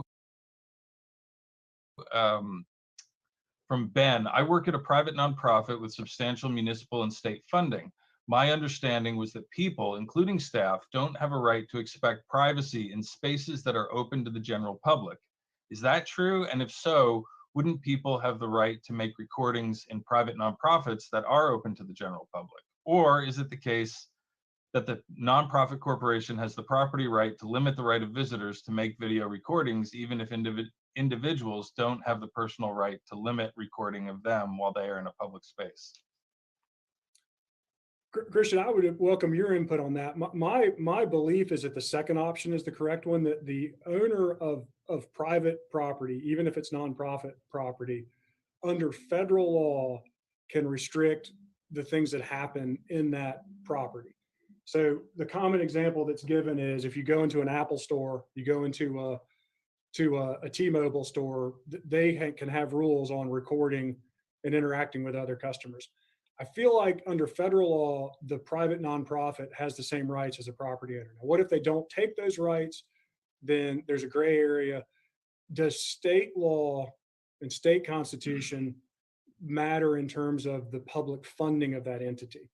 In South Carolina, my belief is no. It changes rules for freedom of information. It changes rules for other purposes, but I don't think it changes the First Amendment recording rights within those private facilities. Yeah, I'm not a lawyer, but I can speak from 20 years of experience of working at James Madison's Montpelier in Central Virginia, which is not state owned or federally owned. It's a private nonprofit. And we did limit where people could take photographs or film. Certainly you were not allowed to film an employee giving even a tour, that was for the public, unless you had that employee's specific permission. So, and we received lots of state funding, federal funding, and although not enough of it, and private funding. So they can get can limit people's ability to. Man, where is Hebrew? Where we need him? He's gone now. I think he took off. Yeah, he's gone. But what do you guys think about that? I mean, if it's a nonprofit and they're getting public funds, they can limit. I don't know. I mean, I don't mess with nonprofits generally. That's not generally my thing. Let's go into that a little bit. Yeah, I agree to it a certain extent that there is a quorum. Now, the nonprofit that there is a liaison there that is appointed by government. All right, that liaison it's full press. You can have full court press on that person, but everybody else, that's where the quorum comes in. Okay, time, place, and manner, private property versus public property, etc. So if it's accessible to the public and you're wanting to get an interview with that liaison that is handling that, the custodian of that property, that's a totally different issue. Okay, Let's you like can the rest of trust this. that There's not person, much left. but the rest of them is off limits On their property. in my opinion.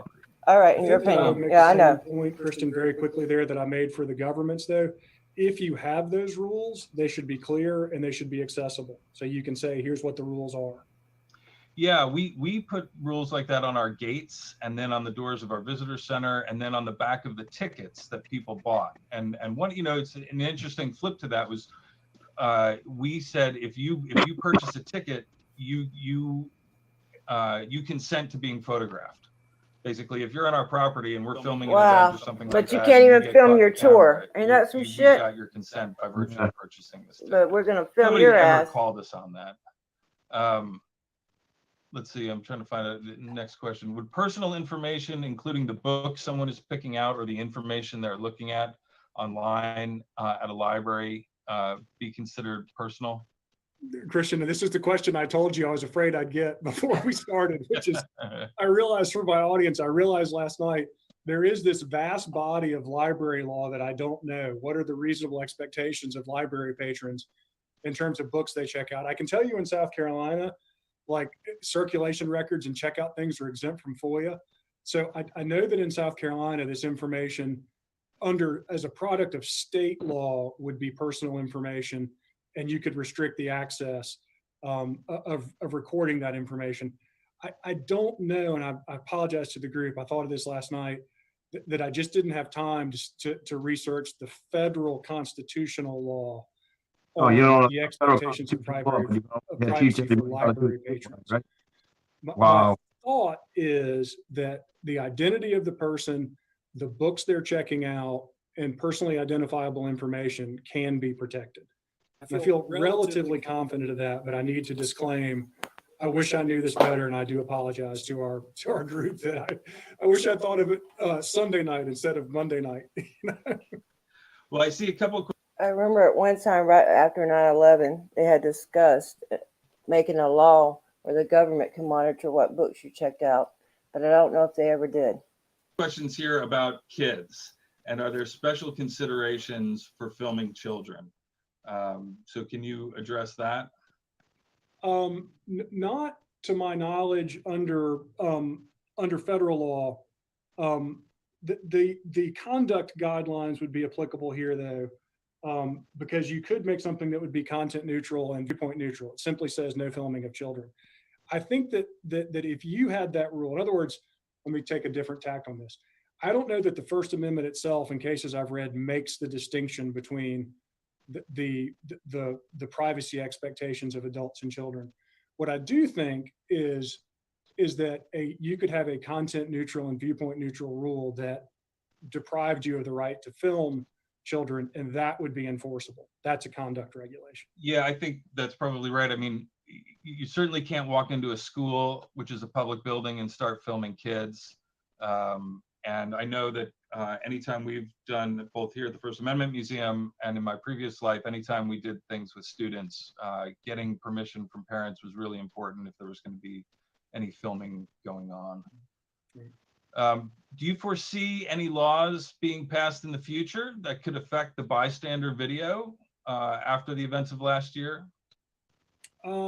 No, I mean, I think the trend, I mean, it depends, of course, on the makeup of the United States Supreme Court, but my feeling is We need a constitutional the amendment, just like the Second Amendment. First Amendment rights. Christian, I would love to hear your views on this after the call at your leisure, but my view is that the First Amendment has become, that the current Supreme Court is very protective of First Amendment rights, and they're expanding a number of these protections, particularly to the extent it would restrict state and local governments from engaging in certain behavior.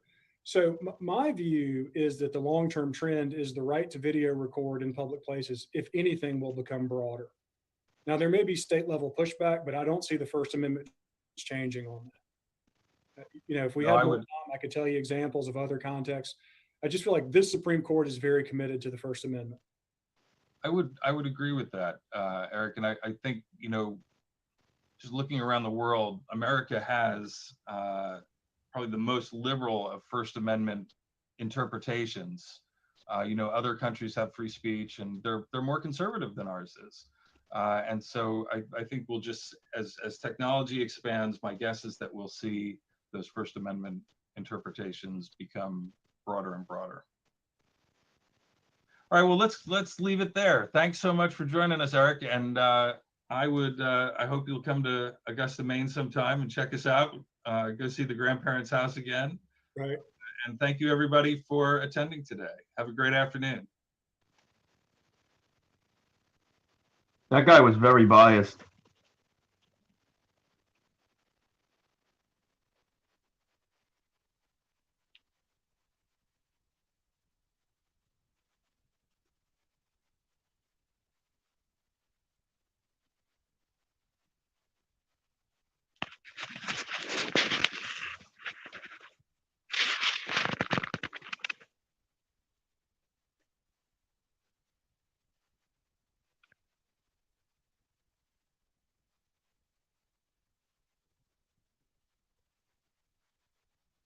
They're making it harder than it is, I think. They're looking, instead of just saying, look, this is people's rights, as long as they're not going to non-restricted areas, they're showing you how to, they're showing them like how to circumvent it.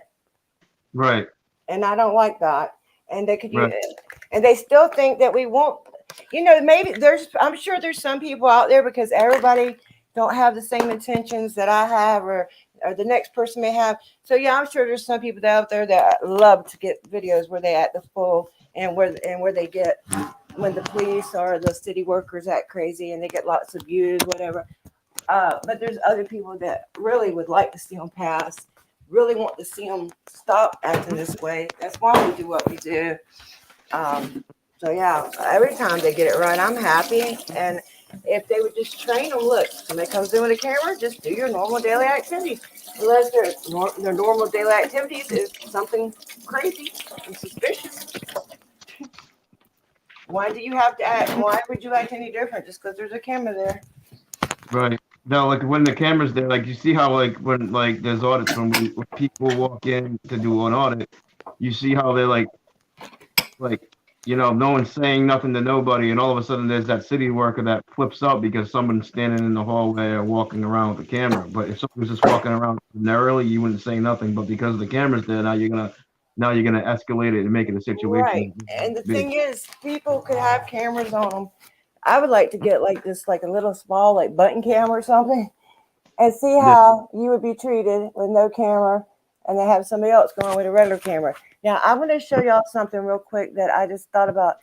Now, I'm not saying that this guy did something right, but if you will watch this, I want y'all to tell me if this looks like this man attacked the cop, or if it looks like the cop attacked him.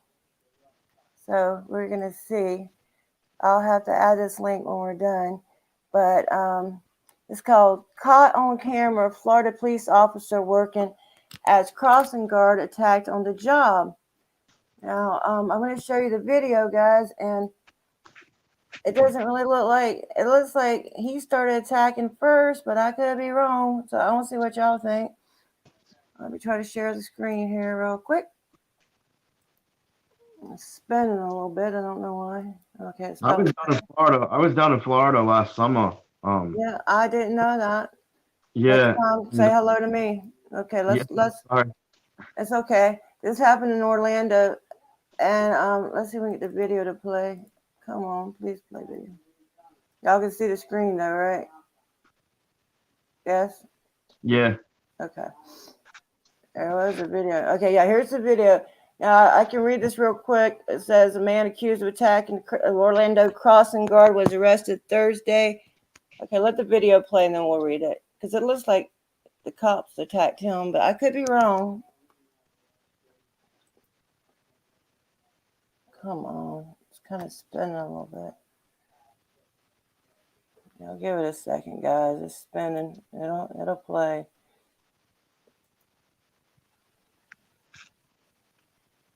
Come on, you can do it. Hmm.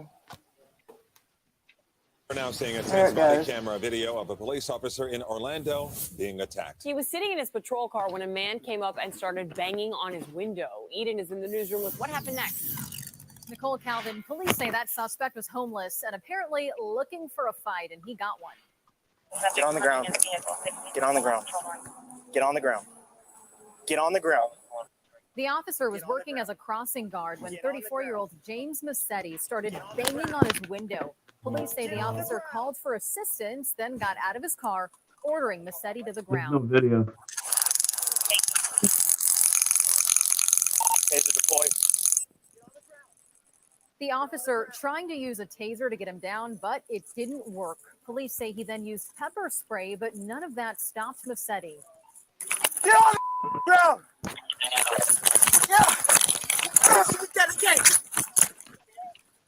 Masetti then turns violent, coming at the officer and knocking him on the ground.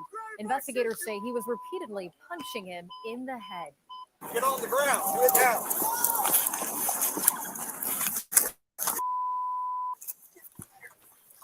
Back up, not far behind. It took 4 officers to tackle Masetti and put him in handcuffs. Police arrested Masetti. He is facing charges of battery on a law enforcement officer and resisting with violence. Masetti was arrested for a similar attack on a police officer outside the Orange County Jail back in November. As for the officer, he was sent to the hospital for head injuries, but has since been released. Back to you. Okay, am I crazy? But who attacked who? The video didn't play. The video didn't play at all? No, it was his None of audio. y'all seen the video? No. Shit. I thought it was my end, so I went to my other phone and checked that out. Man. Okay, let me see if we can get. Oh man, let me try again. Shit. I'm sorry, guys. Well, we'll try again. I don't know why this one's acting funny. I never had one sit there and act that weird. Are y'all seeing it or no? A police officer in Orlando being attacked. He was sitting in his patrol car when a man came up and started banging Now you on can his see it. window. Eden is in the newsroom with what happened next. Nicole Calvin, police say that suspect was homeless and apparently looking for a fight, and he got one. Get on the ground. Get on the ground. Get on the ground. Get on the ground. The officer was working as a crossing guard when 34-year-old James Masetti started banging on his window. Police say the officer called for assistance, then got out of his car, ordering Masetti to the ground. Taser deploy. The officer trying to use a taser to get him down, but it didn't work. Police say he then used pepper spray, but none of that stopped Masetti. Get on the ground.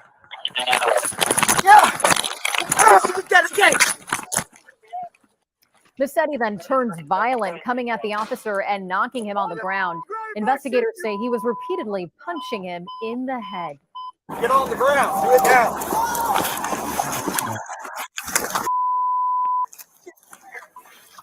Back up, not far behind. It took 4 officers to tackle Masetti and put him in handcuffs. Police arrested Masetti. He is facing charges of battery on a law enforcement officer and resisting with violence. Masetti was arrested for a similar attack on a police officer outside the Orange County Jail back in November.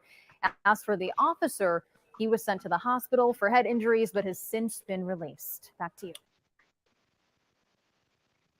No, they didn't show him banging on the window and doing everything they said. Even if he banged on the window, okay, let's say he banged on the window.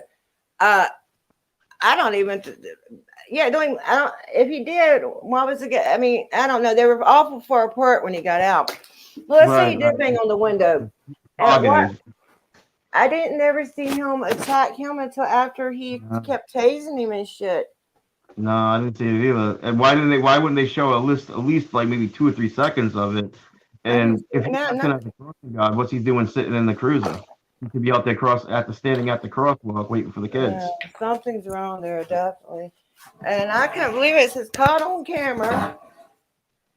Yeah. Man, that's another thing. That's why the video, that's just body cam. So it's caught on body cam. You start tasing a guy and it doesn't work and he starts attacking you back. in self-defense, I would guess. Because he didn't want to lay on the ground. He kept telling me to lay on the ground. I don't know. I would like to see more video with it, you know? Isn't it amazing how fast? Isn't it amazing how fast they Hold get on. the button? You keep talking. Sorry. Hello?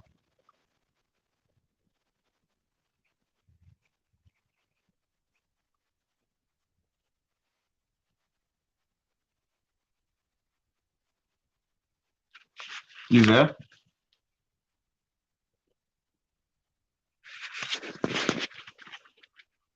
Thank you, No Name. I'm sorry about that. I had somebody at the door. Josh, don't you bark at her. And I'm going to let her say hello to you guys. Hey, how's the peeps out there? Y'all know who that is? Oh. That's Lady Justice Liberty Press. Yeah. I've seen my chats before. Yep. So she just got here. Sit down, darling. Thank you, sweetie. And me and her are gonna go out soon. I was running a live here. We found this video. Oh man, I found this video. This guy, he was like supposed to be teaching like cities about the First Amendment, but oh Lord, he's got it kind of messed up. Do you know what Myrtle Beach did to the area that I was filming when I was getting all my arrests and I was filming them pulling people over, all my cop watches? The city passed an ordinance where they ticketed all the hotels in that area because it was like low income. People were going to the older, like rundown hotels. So they decided, it's on this channel called Myrtle Beach Vibes. They're deciding to knock down all those hotels. Oh, that sucks. Instead of remodeling the hotels and using them as homeless shelters for all the homeless, we're gonna knock down all the hotels. And they think that's gonna help things. You're just gonna create more homeless people in Myrtle Beach. And the crime rate Yes, probably definitely. Yeah, at least the hotels are somewhere for people to stay. They might not be the best shape and they might not be the most savviest places, but yeah, it'll be worse for people homeless. Yeah, it's crazy. that's how they think in South Carolina. They don't. That's how they all think. Look how they think. They still think that guy thinks that our main goal is to get them to act crazy. That's what he said. That's at the end of the day, auditor's goal is to get a video with government employees not acting right to put online. A fail. I look for passes. I want passes. Absolutely. I don't care if people think they're boring. Okay, I want to pass. I just want a good conversation and meaningful communications with others. That's what I want. And sometimes they're scared to death of us. The one thing that Hebrew said a lot of stuff that I was already told by my lawyer. My lawyer told me to start doing all my audits silently because there's no verbal stuff they can turn and you can twist around on me. You know, there's a lot of truth to that because anytime you make any kind of claims or any kind of accusations or anything, you make any type of statement that they're going to start trying to find a way to hold that over on you. It doesn't matter what it is. Right. That is true. And it's better off to engage you and you not say anything because then if you don't engage back, then my lawyer's like, then there's nothing that proves or misconduct on the officer. Yep. Yeah, I wish I could keep my big mouth shut more. I really do. I do. I have mad respect for people that can do silent audits and stuff. Man, it's hard. It's like I stand too firm on the First Amendment, I guess. I just want to blab. It's hard for me, but I try to speak my mind. But me personally, I do like to at least say something because I used to watch videos when I first started watching these years ago. I'm like, why don't they just say something? Just say something so people know that like they can at least hear them. I don't know. So like they're not deaf mute or something. Right. But to each his own, and I don't judge people. And there might be a time when I don't answer somebody too. You just never know. Exactly. Each situation is different. You can't. You just kind of got to go with the flow. Right. You can't predict what's going to happen. And I think this guy was making it too complicated. Just train your employees to act normal when there's somebody videoing around. Right. Do you notice how you notice now in South Carolina, I can speak for South Carolina, they don't like going towards disorderly conduct or obstruction. What their favorite thing in South Carolina is to go to is interfering and impeding an officer. So when I must have gotten like, I don't know, like 3, 4, 5 of them cases maybe down there. And my lawyer started saying at that point, stay in your car, don't get out of the car when you're doing the cop watch from the car. And if you're gonna film, if you're gonna get out of the car, make sure you're definitely across the street, so you're not like within 10 feet of them. He's like, and zoom in, because their tactic is they're gonna get you every time on that impeding. And but I thought there was really no actual laws or rules or anything like that you have to be X amount of feet away from them, such as 10 feet. Right. The Supreme Court has not ruled on an exact thing. Yeah. But some courts have ruled, 10, 30 feet as reasonable. I try to give them 30, unless they're, unless they're kind of, they're getting closer to me, or I feel like, you know what I'm saying? But if they're iffy acting, I try to give them at least 30, if not more. But there is no set, the Supreme Court has not ruled no set distance. But, you want to at least give anybody about 10 feet at least to be courteous. I mean, you don't want to get in nobody's face, even if they're not a cop. I've been in situations where actually me being 3 feet away would have been just fine. Yeah, but sometimes they come right on top of me. Exactly. In a good way or a bad way. They walk up to you trying to intimidate or take control. Usually, but I've even had some that just will be casual. Right. And then, but mostly, they do walk up on you and intimidate you. Yes. Yeah, they try. That's what most of them try to do. Yeah. I want to explain why my lawyer told me to do that. Because every time I would land in 1983 if they came across the street and arrested me for impeding. That's true. Okay, true. now there's some wisdom there. Yeah. I see that. I makes actually, sense. yeah. That's why my lawyer tells me to do it. I'll be definitely due in for 1983 every time they come across the street and put me in handcuffs. Yeah. Wow. Yeah. Oh, okay. Yes. I'll send you the link. Hold on. That was amazing. He wants the link. I'll talk to you guys later. No, why are you leaving? Why are you leaving? Don't leave. Stay on. I have to help my mother. You're enjoying your company. But if you got to go, you can go. But we're not running away. Hey, Sam. Right. Okay. No, we got Amazing Audits is going to come up and join us. He just called me the phone because he didn't have the link because I hadn't pinned it. Right. It's all good. Thanks. Yeah. Yep. So we're gonna go out later, and we're gonna. Okay, I guess he took off. Did he go? Did you left no name? Okay, he might have had to go anyway. Well, Jamie's gonna come up here in a minute. Mr. Amazing Audits is gonna join us in a little bit. So let's say hey to chat because I ain't been paying attention. Let's see.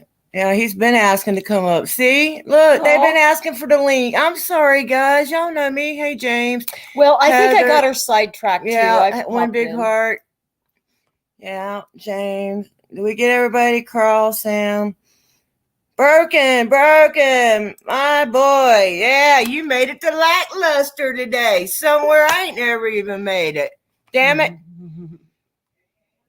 Yes. Sure, just 1 second. Hold on. Okay.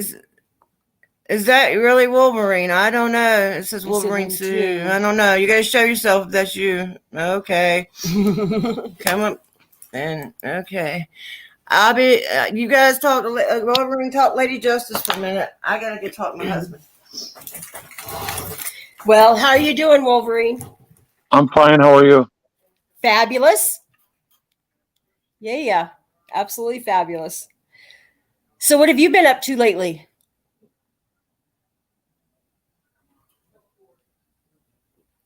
Hello?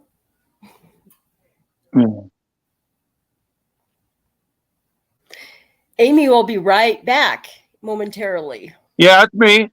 Okay. That's me. I'm right here.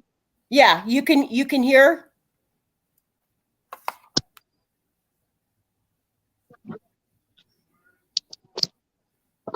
Hello? I'm doing fine. Can you hear me?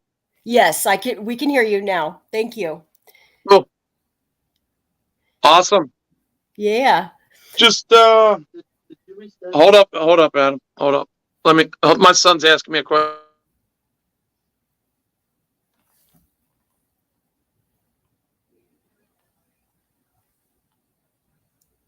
Well, it's so good that everybody's in here. I'm going to go through the chat real quick for Amy. I'm not sure where she left off.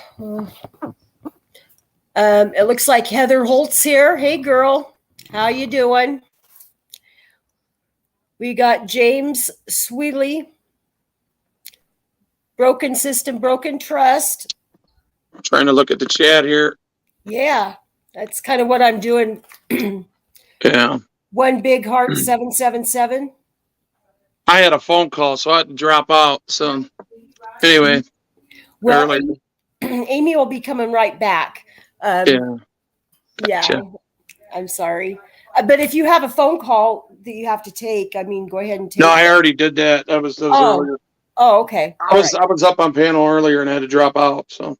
Oh, okay. Yeah.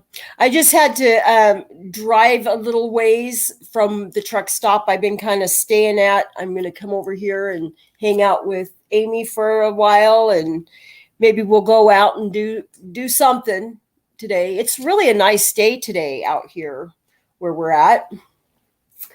Well, what's the temperature?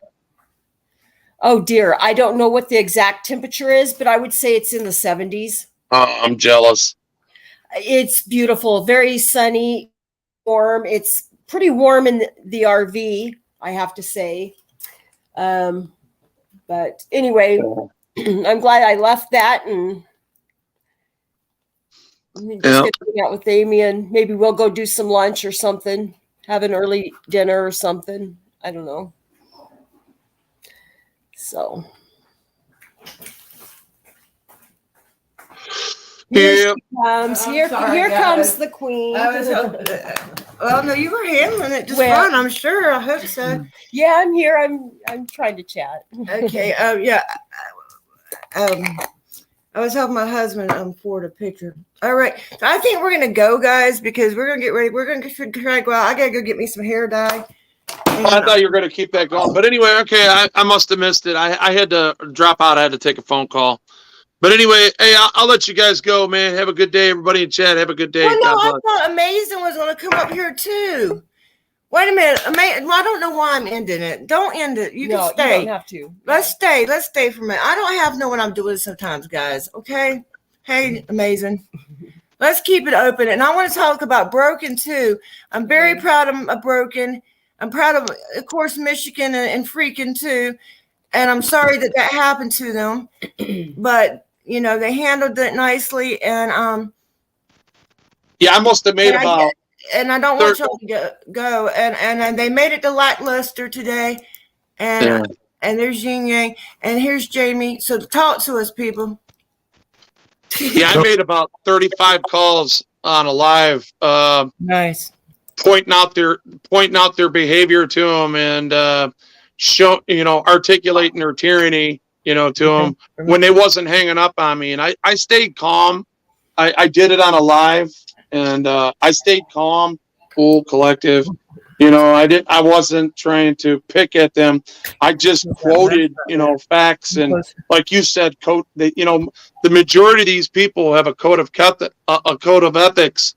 And they're not following them, So when I'm calling non-emergency line, that's my beef with them. I'm going to actually go down here and file a complaint against several of them operators because they didn't listen to my complaint because they were being overwhelmed with thousands of calls. That's not my problem. That's their problem. And just like hey, Amazing. Amanda put a video out the other day. Now Gulfport, because of all the phone calls they've been getting, because her and Jesse and Louie and all them and Ray, they've been doing their activism there, and so they've been getting a lot of phone calls. So they voted them. They want a raise now. They said because they got to deal with that, them a raise. Oh my God! Y'all want to see that? We can watch that. That is just that. In a minute, we'll watch it. But Amazing, you want to say something? Yeah, I wanted to end from an earlier conversation. I was came a little late. I'm sorry, but Hold on, that's me messing up. I think. Say it again. Can you hear me? Sounds like your mic is messing up. Yeah, kind of Oh, you got headphones on? Let me get that. Yeah, he's breaking I'll up. use plugins if you have them. Those usually work best. That's what I do. I'm sorry. Yeah, because earlier we were watching this crazy shit, lady. I know you were on your way here. Yeah. This guy's been hired to educate people, but he's more educating to circumvent the First Amendment. I mean, he wasn't doing everything wrong, but you'd have. I'll have to watch it. Yeah, you have to watch it look later. at It's hard to put what somebody else says into your own. And so, I don't want to say it wrong. I want to understand. They voted themselves a raise, Yeah, we can basically, watch for that. doing their job. I don't know for if they doing got their it or job not, already. but we can watch the video, guys. Let's watch it real quick. This is. I can't remember if they actually voted it or not, but they sure were going to. I don't know why it's moving slower than it's ever moved. They don't usually move slow like that. I wonder if everybody YouTube. can vote for themselves a raise. I don't know. It must be nice.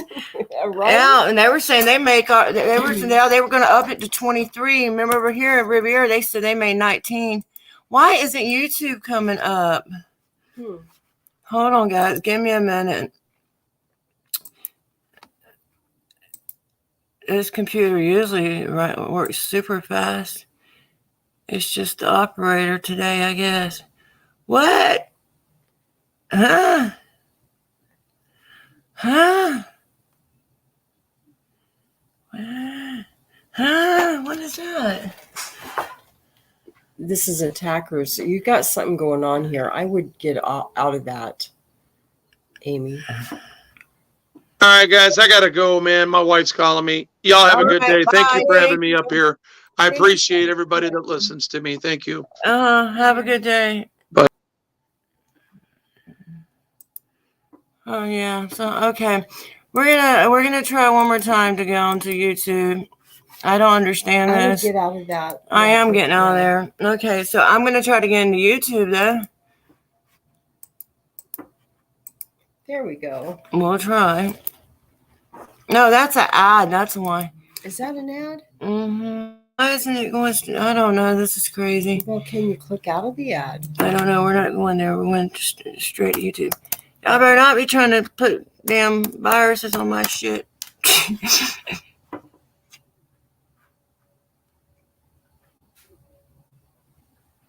Yeah, that's not cool. Not cool at all. I gotta make sure I get to the right authentic. Yeah, the real YouTube site. Yeah, that's what it was. Somebody's trying to stick an ad on there. Instead Well, of. that's so weird. I don't even trust ads. to be I don't honest with either. you. That's why. I hate it. So what are we looking for? We're looking for Acromanda. Yeah. And I'm trying to get that video loaded.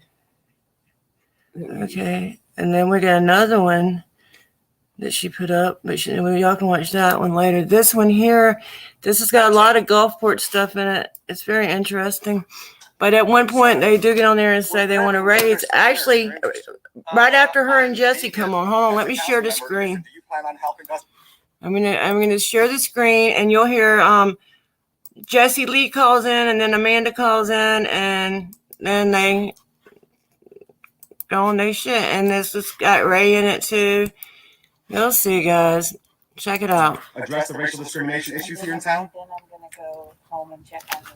Okay, I'm moving. All right, honey. No, you got your shots already, right? You should be good. Don't worry. You're protecting all of us. So when do you plan on getting anything done about the racial discrimination issues here going on? We keep reporting them, and council seems to be ignoring them. I haven't seen him. You haven't seen them? Oh, wait for the latest videos to come up. So just because we're speaking them into this, and doesn't mean they don't exist. You have so many people complaining. So many people are complaining about the same thing, and you've done nothing. We'll have 3 minutes, and we'll just go with a show of hands and give your name and address if you're comfortable with it. So we'll go with the first. Yes, Ms. Bano. Are you going to offer comment on the discussion items too? I was. Okay. Yeah. Barbara Bano. Mayor, I'll let them on. Just so you know, it's a bit unprecedented because they're under pseudonyms. The one is No Bullying Whistleblower. What's the word on that? It's up to the board. What was the question? Are we required to do that by, if someone's not in person and they're? No, that's up to the board. So What do you think? everybody has to give their name, correct? Well, they're not obligated to, but that's in person. Obligated to give their name. Are they? But is it okay to give us a false name? And they're both under pseudonyms? There are two, yes. Tell them to call back with their real name. All right, I'll tell you what. What do you all think? I say make them call back with their real name. They obviously did that intentionally. Yep, we'll give them the public comment, but they have to give us the name. If they call back, or do you want them to come on with and say their name? Whatever they want to do. Either way. Change their name. If it gets out of hand, we're gonna cut them. Yes, because we are broadcast, so there are FCC regulations as well. Hello, no bullying whistleblower. Are you there? Hi, this is Mr. Lee. Can you hear me? Yes. We're gonna ask your name. I don't know why you're claiming me as no bullying anything when I put my actual email address in. Email addresses and a name. He just said it was Mr. It's Mr. Lee. I said my name. Okay. You seem to be dense today, or you want to start some shit with me too, like you did with Ray Oh, Rodriguez. there you go. That was FCC. You shut him down, David. That was quick. We'll get the FCC in contact with you. FCC doesn't apply for government meetings, okay? Can't be bothered to be here, I suppose.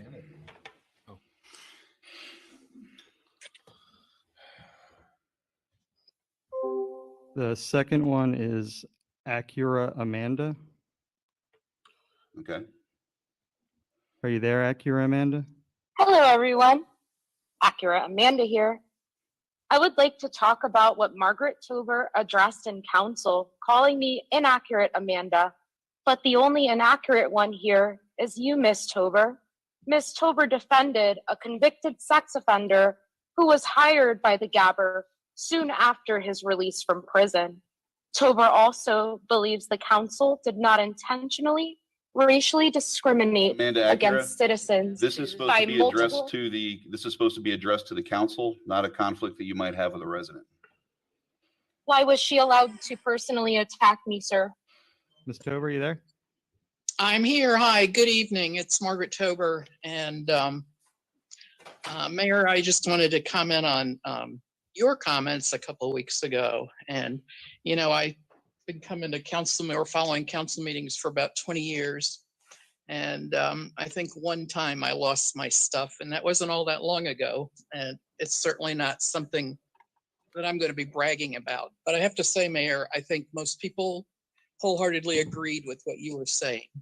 And I personally am tired of the not so accurate Amandas and Mr. Rodriguez and Mr. Lee and Mr. Wally Waterkeeper from a few years ago, just spreading information that isn't true. I don't think there's a person on that dais that would ever intentionally discriminate based on race, religion, gender, etc.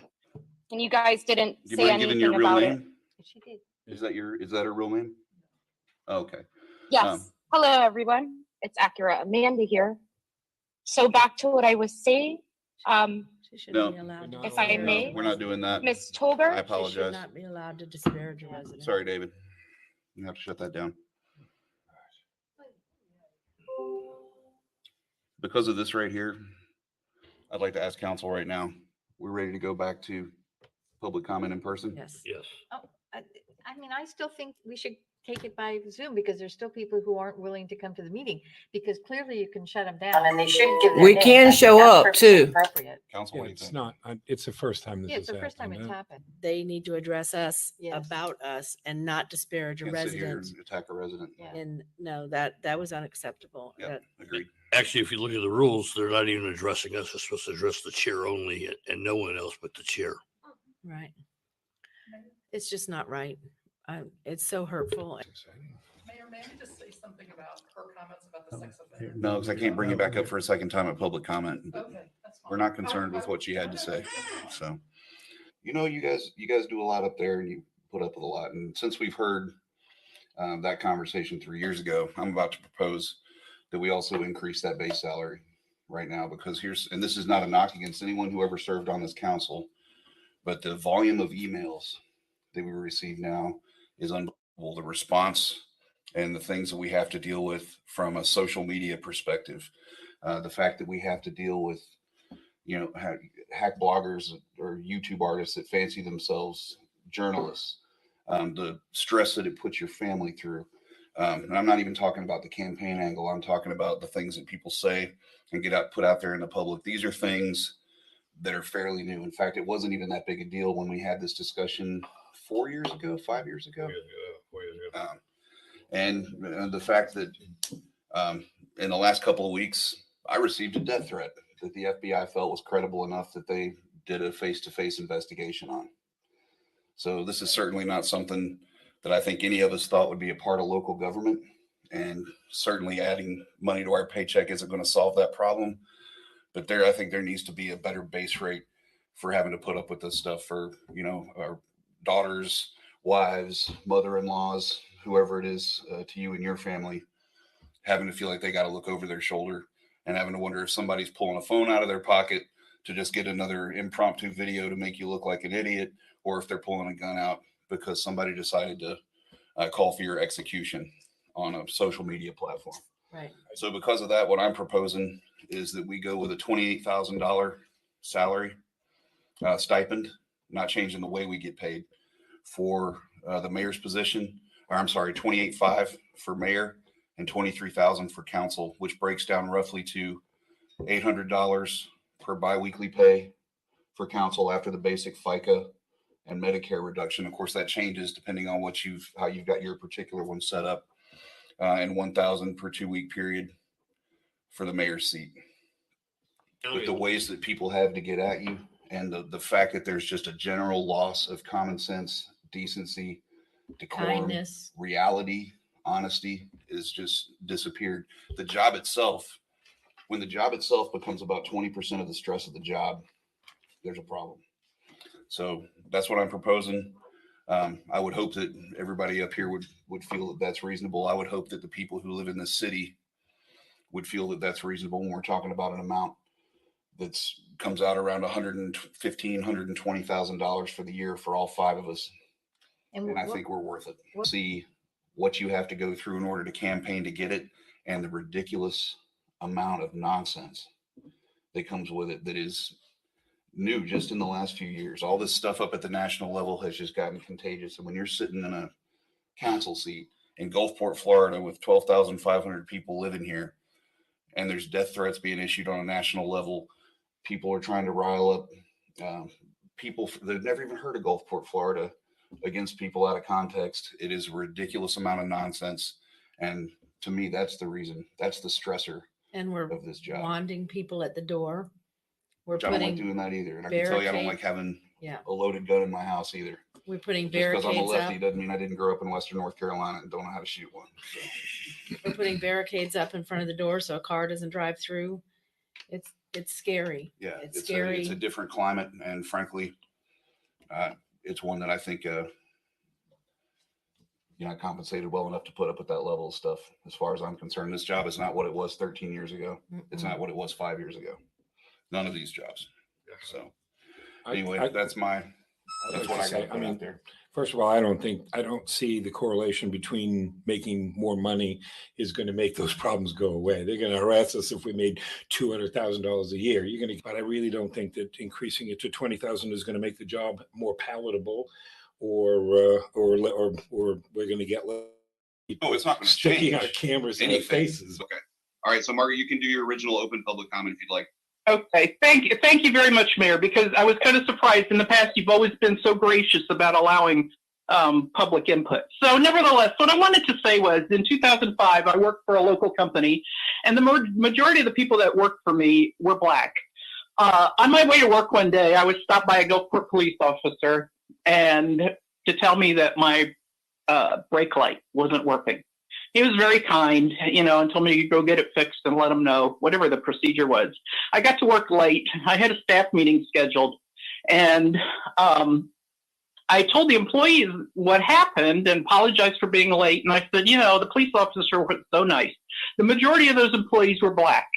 And their commentary to me has stayed with me for all these years.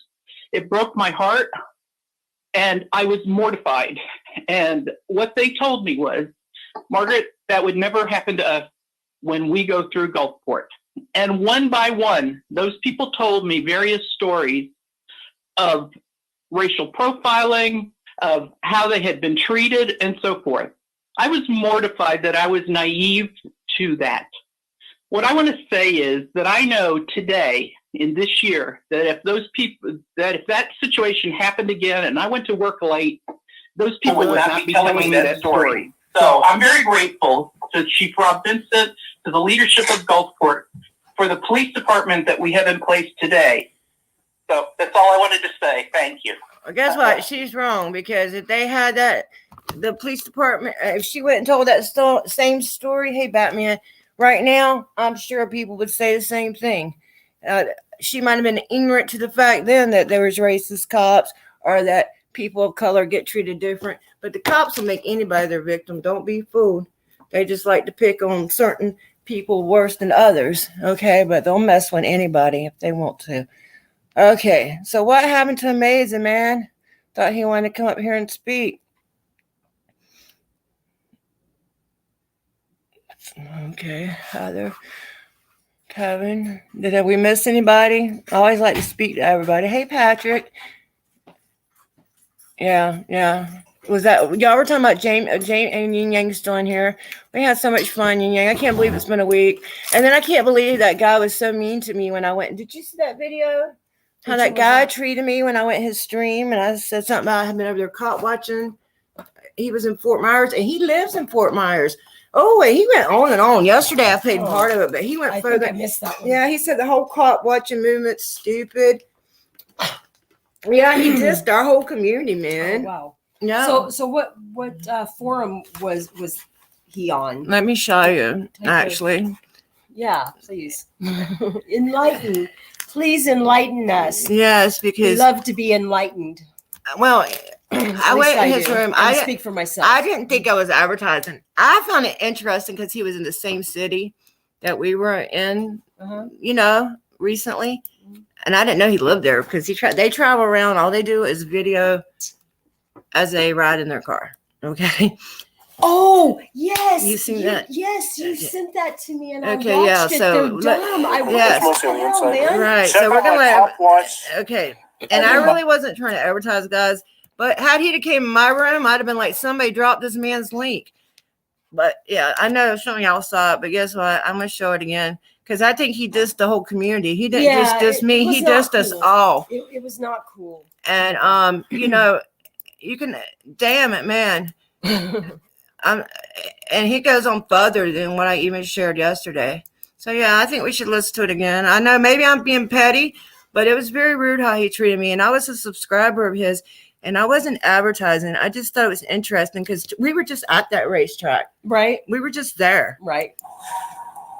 Now he says he feels safe there. He lives there. He feels safe where I'm pissing at. He don't know.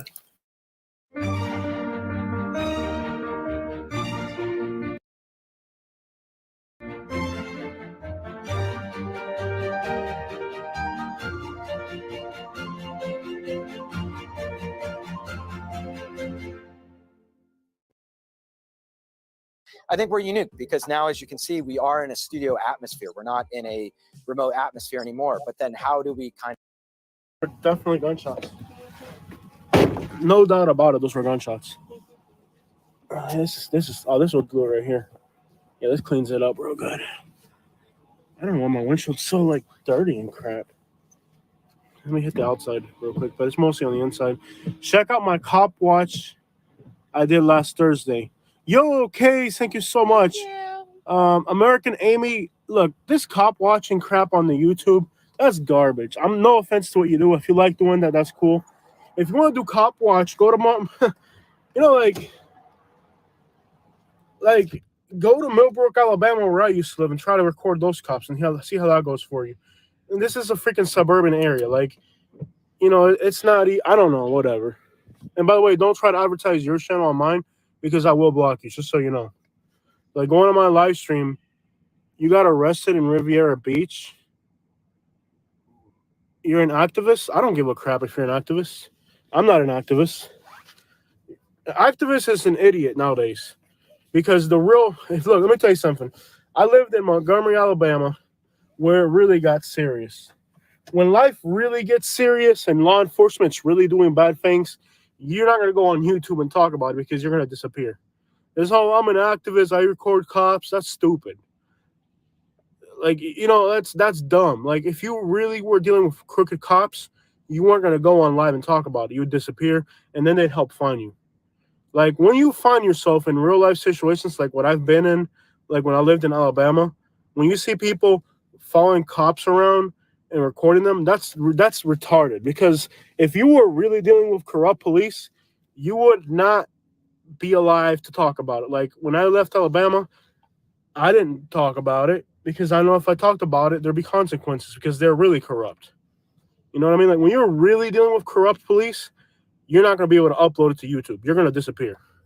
So when I see somebody talking about police are corrupt, I'm recording them, that's garbage. That's, to me, it's child's play. If police is really corrupt, you're not even move to Alabama. You want to talk about police? You know, you come here to Fort Myers and all these areas that are touristy, and you record cops. Go move to Alabama and record cops over there. Go move to Mississippi and Alabama and start recording cops over there. I guarantee you'll die in a car accident. And accidentally, you'll die in a car accident, never to be heard from again. You know what I mean? If you really care about police, if you really care about police, blah blah blah, move to Millbrook, Alabama, where I used to live. They've had the same sheriff since 1996. Give that place the same sheriff and the same mayor since 1996. Move to Millbrook, Alabama. Move to what's this place in Mississippi? Greenville, Mississippi. Move to one of those places and record their cops and see how long before you accidentally die in a car accident. Ridiculous. Don't try to promote your channel on my channel because I'll block you. Anyways, guys. Wow. I was not trying to promote my channel. I mean, he might have seen it as that way. I just thought it was interesting. Look, I've been on his, like I said, I was a subscriber of his, and he goes to a lot of cities. And because he was in that city I had just been in, I found it interesting. And I thought he might find it interesting. And I thought some of his viewers may find it interesting that I had just filmed some cops in that area. Yeah, I did. But I don't go on every one of his streams and be like, oh, watch my channel. No. But if he came to my stream and said, look, oh, I do live drives, because that's all he does is live drives in Fort Myers, or I just did one the other day, I would be like, oh, what's your channel name? And I would say, somebody drop his link. He sounds like an asshole. I mean, yeah, and he said he feels, I don't know if he, I didn't, at one point he says, he might start talking again. He says, I live in Fort Myers and I feel safe here with these police. And I will tell you what, we just met those police. Yin Yang knows who those police is. Y'all watch Chuck Bronson film those police all the time. Y'all watch Cape Coral tase Mr. Floyd Wallace, News Now Omaha. Would y'all feel safe there? What did you hear me say? What did I keep saying about Fort Myers? I would not live here for nothing. No. That's all I could say. Absolutely. I said it over and over that night. The next day, it's a week later, and I still say it. You could not pay me to live in Fort Myers. No. Not because I'm doing something wrong, because I don't see how you could even go to the store without essentially getting pulled over. Exactly. It has to happen to everybody there. I think Chuck said he was there and got pulled over, 4 times? In less than a year. I mean, I don't know. But anyway, guys, I guess we better get off here. Let me see. I know the chat has just been running wild. I haven't been looking on it like I should. I'm sorry, guys. I really appreciate y'all being here. Yeah, so we're gonna try to go out and get some hair dye. Yeah. And it's really nice getting to hang out with you guys out there. These peeps. Yeah, and we might if we go out later, even just when we're riding to get the hair dye, we might just go live for those of you that want to ride with us. But we'll let y'all know if it's a caught watch or if we're just having fun, okay? We will definitely let you know. We're not going to have y'all riding around with us if we're just bullshitting, but not unless we tell y'all. Anyway, he wasn't asked, and I don't see how. I mean, and then and you know what I hate that in his chat after that, I missed that there's somebody said check out Big Nick, South Florida, and I don't know if they were talking to me or if they were talking to people in the chat, but I want to tell that person, but now it's too late. I didn't see it at the time. Hey, that's a good friend of mine. I've worked with him several times. Plus, he's a personal friend of mine. So damn. And that's why I'm saying this man dissed a whole section of the internet on top of fuck the internet. He dissed the First Amendment. And there's people that believe in the Constitution. And there's people that believe in cop watching. And fucking even the police know how serious the thing is. You've seen that fucking propaganda ass fucking liaison fucking shit we were watching earlier. So fuck that shit. All these people that don't get it, don't get it. I'm sorry that he got scared out of Alabama. And that's what she said. That's what she said. And another person that I know said he has trauma, it seems like, from that. I understand that. I had trauma from the police too. Okay. Right. That's what drives me though. That's what drives me to keep doing it. Is it scary though? Yeah, it's even scarier when you know what it's really like to be in jail. When you really know somebody that's been killed by the police, it's even scarier to go out there and do it. Yes, it is. But damn it, I'd rather do it than sit there and crawl underneath a hole and die and let me die on my feet than fucking live on my knees. Fuck that shit. You got to stand for something. All right, my name's American Amy, and you are Lady Justice. Liberty Press. Liberty Press. Yeah. All right. See, it's got you can't. Things have to be right with me. Yeah. Right. They do. They do. That's just how I'm made. Okay. Yeah. Believe it or not, I like rules. I like things to be a certain way. That's part of the way my makeup, which might be different than some people, so that's okay. It helps though. And with this, I love you, Batman, and I appreciate you. I appreciate all you guys. All right. So I'll talk to y'all later. Care. Okay. Thanks. Bye, guys. Peace. Oh, hold on. One more thing. Broken said something today. I want to tell you what he said today. What? Broken system? Yeah, what he said the other day. Hold on, I want to read it out loud for you. So in case he's here, he was here earlier. Yeah, he was. But I want you to see, he made a comment, and I took a picture of it because I really liked it. Mm-hmm. And it reminded me of you too. Of me? Yeah. Wow. Mm-hmm. Okay. Yeah. And it says, fuck, I typed it in there. Don't tell me. Oh, I'm sure you've got it. He said it, but I typed it in his thing. Anyway, he said, hold on, it's on his channel. I can find it real quick. If I can't find it, I know about what he said, but I think I can find it because I wrote it today. He said it, but then I wrote it.